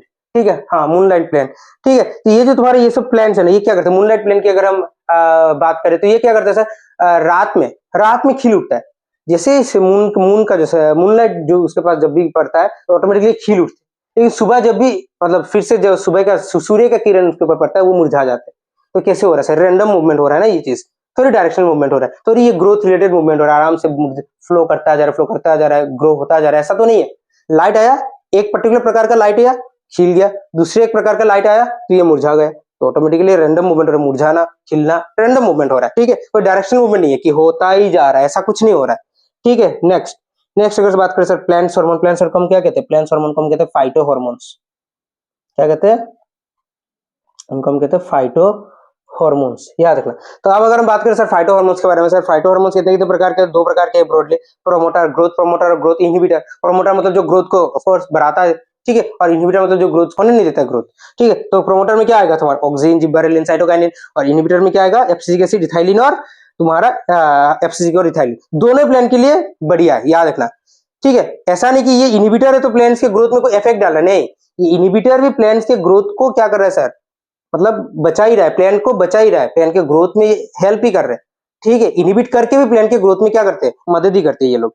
और प्रोमोटर तो ऑफ कोर्स मदद करती है, ग्रोथ ही कराते हैं, ठीक है। तो अगर प्रोमोटर्स की बात करें सर, ऑक्सिन, ऑक्सिन का काम क्या है सर, ऑक्सिन का काम है सर, सबसे पहले तो ऑक्सिन का मेन काम होता है सर वो एपाइकल डोमिनेंस, इधर लिखा हुआ हाँ, एपाइकल डोमिनेंस मतलब वो लंबा करता है पेड़ को, लंबा करता है, एपेक्स में प्रेजेंट होता है ऑक्सिन, मेनली किसी भी पेड़ की टीप में प्रेजेंट, याद रखना। सेल की इलोंगेशन को कराते हैं, सेल सेल में जो मतलब सेल में जो सेल होता है ना प्लांट के, सेल को क्या करते हैं सर, इलोंगेट करते हैं, लंबे करते हैं, ये इसका मेन फंक्शन है, ठीक है। साथ ही साथ बाकी दूसरे अलग अलग प्रकार के जो फंक्शन है वो तो जरूरी है, लेकिन इसका मेन फंक्शन है सर इलोंगेशन ऑफ सेल। इसका मेन फंक्शन एक तो इसका एपाइकल डोमिनेंस, एक तो एपाइकल डोमिनेंस, एक दूसरा होता है इसका फंक्शन इलोंगेशन ऑफ सेल, याद रखना। अगर सर जिबरेलिन की बात करें, जिबरेलिन क्या कर रहा है सर, मतलब stem elongation, ultimately cell elongation specifically ये कर रहा है, स्टेम को लंबा करना, स्टेम को बड़ा करना, अल्टीमेटली हाइट को बढ़ाना, ठीक है। ये जिबरेलिन कर रहे हैं, प्रोमोट सीड जर्मिनेशन, ठीक है, सीड को जर्मिनेट करवाने में मदद करते हैं। जैसे तुमने पकड़ लो किसी प्रकार चने का सीड तुमने भिगो के रखा तो सीड जर्मिनेट करके सीडलिंग निकलते हैं, वो प्रक्रिया जिबरेलिन की वजह से होता है। नेक्स्ट सर ब्रेक्स बड डोरमेंसी, बड का डोरमेंसी ब्रेक करके फूल खिलने में मदद करते हैं, ठीक है। नेक्स्ट अगर बात करें प्रोमोट फ्लावरिंग, वही बताया, बड का जो डोरमेंसी है, मतलब बड डोरमेंसी मतलब क्या है, डोरमेंसी मतलब स्टेट ऑफ इनएक्टिविटी, याद रखो, डोरमेंसी मतलब होता है स्टेट ऑफ इनएक्टिविटी, मतलब कोई भी प्लांट या फिर कोई भी इंसान, कोई भी लिविंग बीइंग जब इनएक्टिव स्टेट में रहता है, मरा नहीं है, जिंदा है, कोमा जैसा कंडीशन तुम कह सकते हो, जिंदा है लेकिन सर इनएक्टिव है, तो उस कंडीशन को हम क्या कहते हैं, तुम्हारा डोरमेंसी कहते हैं। जैसे पोलर बियर एक्सट्रीम ठंडे में सो जाता है, सो जाता है, ठीक है, तो बॉडी इनएक्टिव हो जाता है, कोई काम वाम नहीं करता है, लेकिन जिंदा तो है ना भाई, पूरा डेड जैसा, मतलब सो के रहता है, लेकिन सर जिंदा है, मरा हुआ नहीं है लेकिन इनएक्टिव है, तो उस कंडीशन को हम डोरमेंसी कहते हैं। तो बड डोरमेंसी मतलब बड इनएक्टिव है, फ्लावर में खिल नहीं रहा है लेकिन जिंदा जरूर है, तो उस चीज को ब्रेक कौन कर रहा है, जिबरेलिन कर रहा है, ताकि उस बड जो है ना, उस बड स्टेज से निकल करके एक फूल में खिले, ठीक है। बड मतलब कली, उस कली क्या हो जाए, कली फूल में बदल जाए, वो चीज कौन को देखता है सर, जिबरेलिन देखता है। Next next increase in leaf and flower size, parthenocarpy मतलब वही, पार्थेनोकार्पी को इंड्यूस, पार्थेनोकार्पी मतलब क्या है सर, बिना फर्टिलाइजेशन का फ्रूट बनने का जो प्रक्रिया है, बिना फर्टिलाइजेशन का फ्रूट बनता है, केला, केला ऐसा ही बनता है, बनाना जो तो हम खाते हैं ना वो बिना फर्टिलाइजेशन का बनता है। नेक्स्ट अगर हम बात करें सर साइटोकाइन, साइटोकाइन का मेन फंक्शन है सेल डिवीजन, फिर होगा हाँ प्रोमोट सेल डिवीजन, याद रखना, सेल डिवीजन इसका मेन फंक्शन है, सेल डिवीजन, और क्वेश्चन सेल डिवीजन से आता है साइटोकाइनिन का, ठीक है। नेक्स्ट अगर एब्सिसिक एसिड की बात करें बच्चों, एब्सिसिक एसिड क्या करता है सर, ग्रोथ इनहिबिटर, इसका मेन काम है sir promote leaf fall, leaf के फॉल और बड डोरमेंसी, वो जिबरेलिन डोरमेंसी को ब्रेक कर रहा है, ये जिबरेलिन ये डोरमेंसी करवाता है, ताकि क्या हो जाए सर, डोरमेंसी करवा रहा है तो मतलब इनएक्टिव कर रहा है ना, अल्टीमेटली तुम्हारे बर्ड को इनएक्टिव कर रहे हैं, हाँ करना जरूरी होता है कभी कभी, कभी की पकड़ लो प्लांट के सराउंडिंग में तुम्हारा अनफेवरेबल कंडीशन आ गया, ज्यादा पानी नहीं है, ठीक है, ज्यादा खाना नहीं है, ज्यादा एनफ रिसोर्सेस नहीं है कि प्लांट क्या हो जाए वो बर्ड खिल के निकले, और अगर निकल गए तो ऑटोमेटिकली मर जाएंगे, तो उस कंडीशन में सर इनएक्टिव रहना ही जरूरी है, ताकि जिंदा तो रहेंगे कम से कम, डोरमेंसी मतलब मरेंगे नहीं, कम से कम जिंदा तो रहेंगे, तो उस कंडीशन को भी ये देखते हैं। इसीलिए हमने कहा कि जो इनहिबिटर्स होते हैं ना वो भी खराब नहीं होते, वो भी प्लांट को बचाने का ही काम करते हैं, लेकिन बस उनको फ्लरिश करने नहीं देते, फिर जब फेवरेबल कंडीशन आएगा वापस आराम से खिल उठेंगे। चलो नेक्स्ट, ये बात हमने लिखा, याद रखना। तो ये मेनली लीफ फॉल को वो करता है, प्रमोट करता है। लीफ फॉल का दूसरा नाम भी तुम कह सकते हो, इसको हम कहते हैं सेनिसेंस, ACNESCENCE, क्या हमने लिखा सर, सेनिसेंस, याद रखना, ACNESCENCE, तो ये सेनिसेंस को प्रमोट करते हैं। सेनिसेंस मतलब ये सर लीफ फॉल, लीफ का जो पतझड़ जो होता है, ठीक है, ये चीज को ये प्रमोट करते हैं। Next sir ethylene, sir ethylene एक गैसियस है, याद रखना, एक गैसियस फाइटो हार्मोन है, one and only gaseous phyto hormone. Ethylene कैसा हार्मोन है सर, इथाइलिन एक गैसियस फाइटो हार्मोन है, बाकी सब गैसियस नहीं थे। और ये क्या काम करता है, सबसे इंपॉर्टेंट काम राइपनिंग ऑफ फ्रूट, कहीं ना कहीं रहेगा, हाँ राइपनिंग ऑफ फ्रूट, याद रखना, इसका मेन फंक्शन है राइपनिंग ऑफ फ्रूट। तो पके फल को कच्चे फल के साथ रख दो, देखना कुछ दिन बाद वो भी फल क्या हो जाता है, धीरे धीरे पकने लग जाता है। कैसे होता है सर, क्योंकि वो हवा गैसियस है ना, गैसियस फाइटो हार्मोन है, तो उस पक्के फल से गैसियस इथाइलिन निकलते दूसरे को पका कर देते हैं ना, तो ये याद रखना। और तो ये सर सीड डोरमेंसी को ब्रेक करता है, वही सीड डोरमेंसी को प्रमोट कौन करता है भाई, अपना एब्सिसिक एसिड, डोरमेंसी को प्रमोट एब्सिसिक एसिड ही करते हैं, ठीक है। और एक मोस्ट इंपोर्टेंट क्वेश्चन जो कि आता ही है, इसलिए स्पेसिफिकली इस क्वेश्चन को हमने रखा है sir, how explain how stem of a plant bends towards sunlight. हमें पता है सर सनलाइट के अकॉर्डिंग ये फोटोट्रोपिज्म शो करते हैं, प्लांट्स बेंड होकर के सनलाइट की ओर जाता है। कैसे सर, ये एक मैकेनिज्म है, याद रखना। जब भी तुम्हारा सनलाइट होता है ना, सनलाइट जो है ना, पकड़ लीजिए तुम्हारा प्लांट है, पकड़ लीजिए तुम्हारा प्लांट है, सनलाइट की ओर बेंड हुआ, ठीक है। लेकिन सर सनलाइट किस ओर गिरा, सन का जो रे है वो प्लांट की इस साइड में गिरा, तो याद रखना सर सनलाइट प्लांट के जिस साइड में गिरते हैं उसके ऑपोजिट साइड में सर ऑक्सीजन रिलीज होता है। ये ऑक्सीजन सनलाइट के ऑपोजिट एंड में रिलीज हो रहा है, तो ऑटोमेटिकली इधर के जो सेल होंगे ना स्टेम में, जो इधर के सेल है वो क्या हो जाएंगे, इलोंगेट होंगे। इधर के सेल इलोंगेट नहीं हो रहे, इधर के सेल इलोंगेट हो रहे, तो धीरे धीरे धीरे धीरे धीरे ये पार्ट बल्कि हो रहा है, भारी हो रहा है, तो ऑटोमेटिक ये पार्ट धीरे धीरे क्या हो जाता है सर, बेंड होने लगता है। और बेंड जैसे ही होता है ये सनलाइट की ओर चला जाता है। देखने को ऐसा लगता है कि ये सनलाइट की ओर बेंड हो गया। समझ आने मैकेनिज्म, इधर ही ये सब, ये पूरा चीज इधर लिखा हुआ है, ये अच्छे से पढ़ लेना। क्लियर है? हाँ, तो इसी के साथ हम अपने जो ये पूरा टॉपिक है, चैप्टर है, उसको एंड करते हैं। पूरा डिटेल में हमने किया पूरे चैप्टर को। अगर कुछ समझ नहीं आया कमेंट करो। अगर फिर मतलब पहली बात तो कमेंट करने से पहले भी एक बार ये देख लो कि सर वो करो, एक समझ नहीं है, जो पार्ट समझ नहीं है वो वापस से तुम एक बार फिर से देख लो वो पार्ट, ठीक है। फिर भी अगर समझ नहीं आता, बार बार अगर समझ नहीं आ रहा, तो वो पार्ट फिर मुझे मतलब पर्सनली इधर पर्टिकुलर कमेंट करो कि भाई ये सारी ये चीज तो समझ आया भी नहीं, 2-3 बार देख ले फिर भी समझ नहीं आया, तो फिर मैं कुछ ना कुछ तो कुछ कोशिश करूंगा आप लोगों के साथ कांटेक्ट करने का, ठीक है, ताकि वो चीज मैं आप लोगों को किसी ना किसी तरीके से समझा दूं, ठीक है। तो फिर मिलते हैं किसी दोबारा अगले वीडियो में। तो इधर तक जिस जिस बच्चे ने देख लिया बच्चों, तो शायद आप लोग को अच्छा लगा ही होगा, जिस वजह से आप लोगों ने देखा। इस वीडियो को थोड़ा शेयर वगैरह करो भाई, ठीक है। पहला वीडियो चैनल का आप सभी को पता है, ठीक है। तो इस वीडियो को शेयर करो, भरपूर शेयर करो अपने दोस्तों में, भरपूर शेयर करो, सब्सक्राइब करो, लाइक करो, वो सब तो आप लोग कर ही लोगे, इसलिए पहले मैंने बताया नहीं था ये सब, ठीक है। लास्ट में बताएंगे, क्योंकि पहले तो क्लास खत्म करना है भाई, वीडियो को खत्म करना है, ठीक है। तो शेयर वगैरह करो, ठीक है। चलो इसके साथ एंड करते हैं।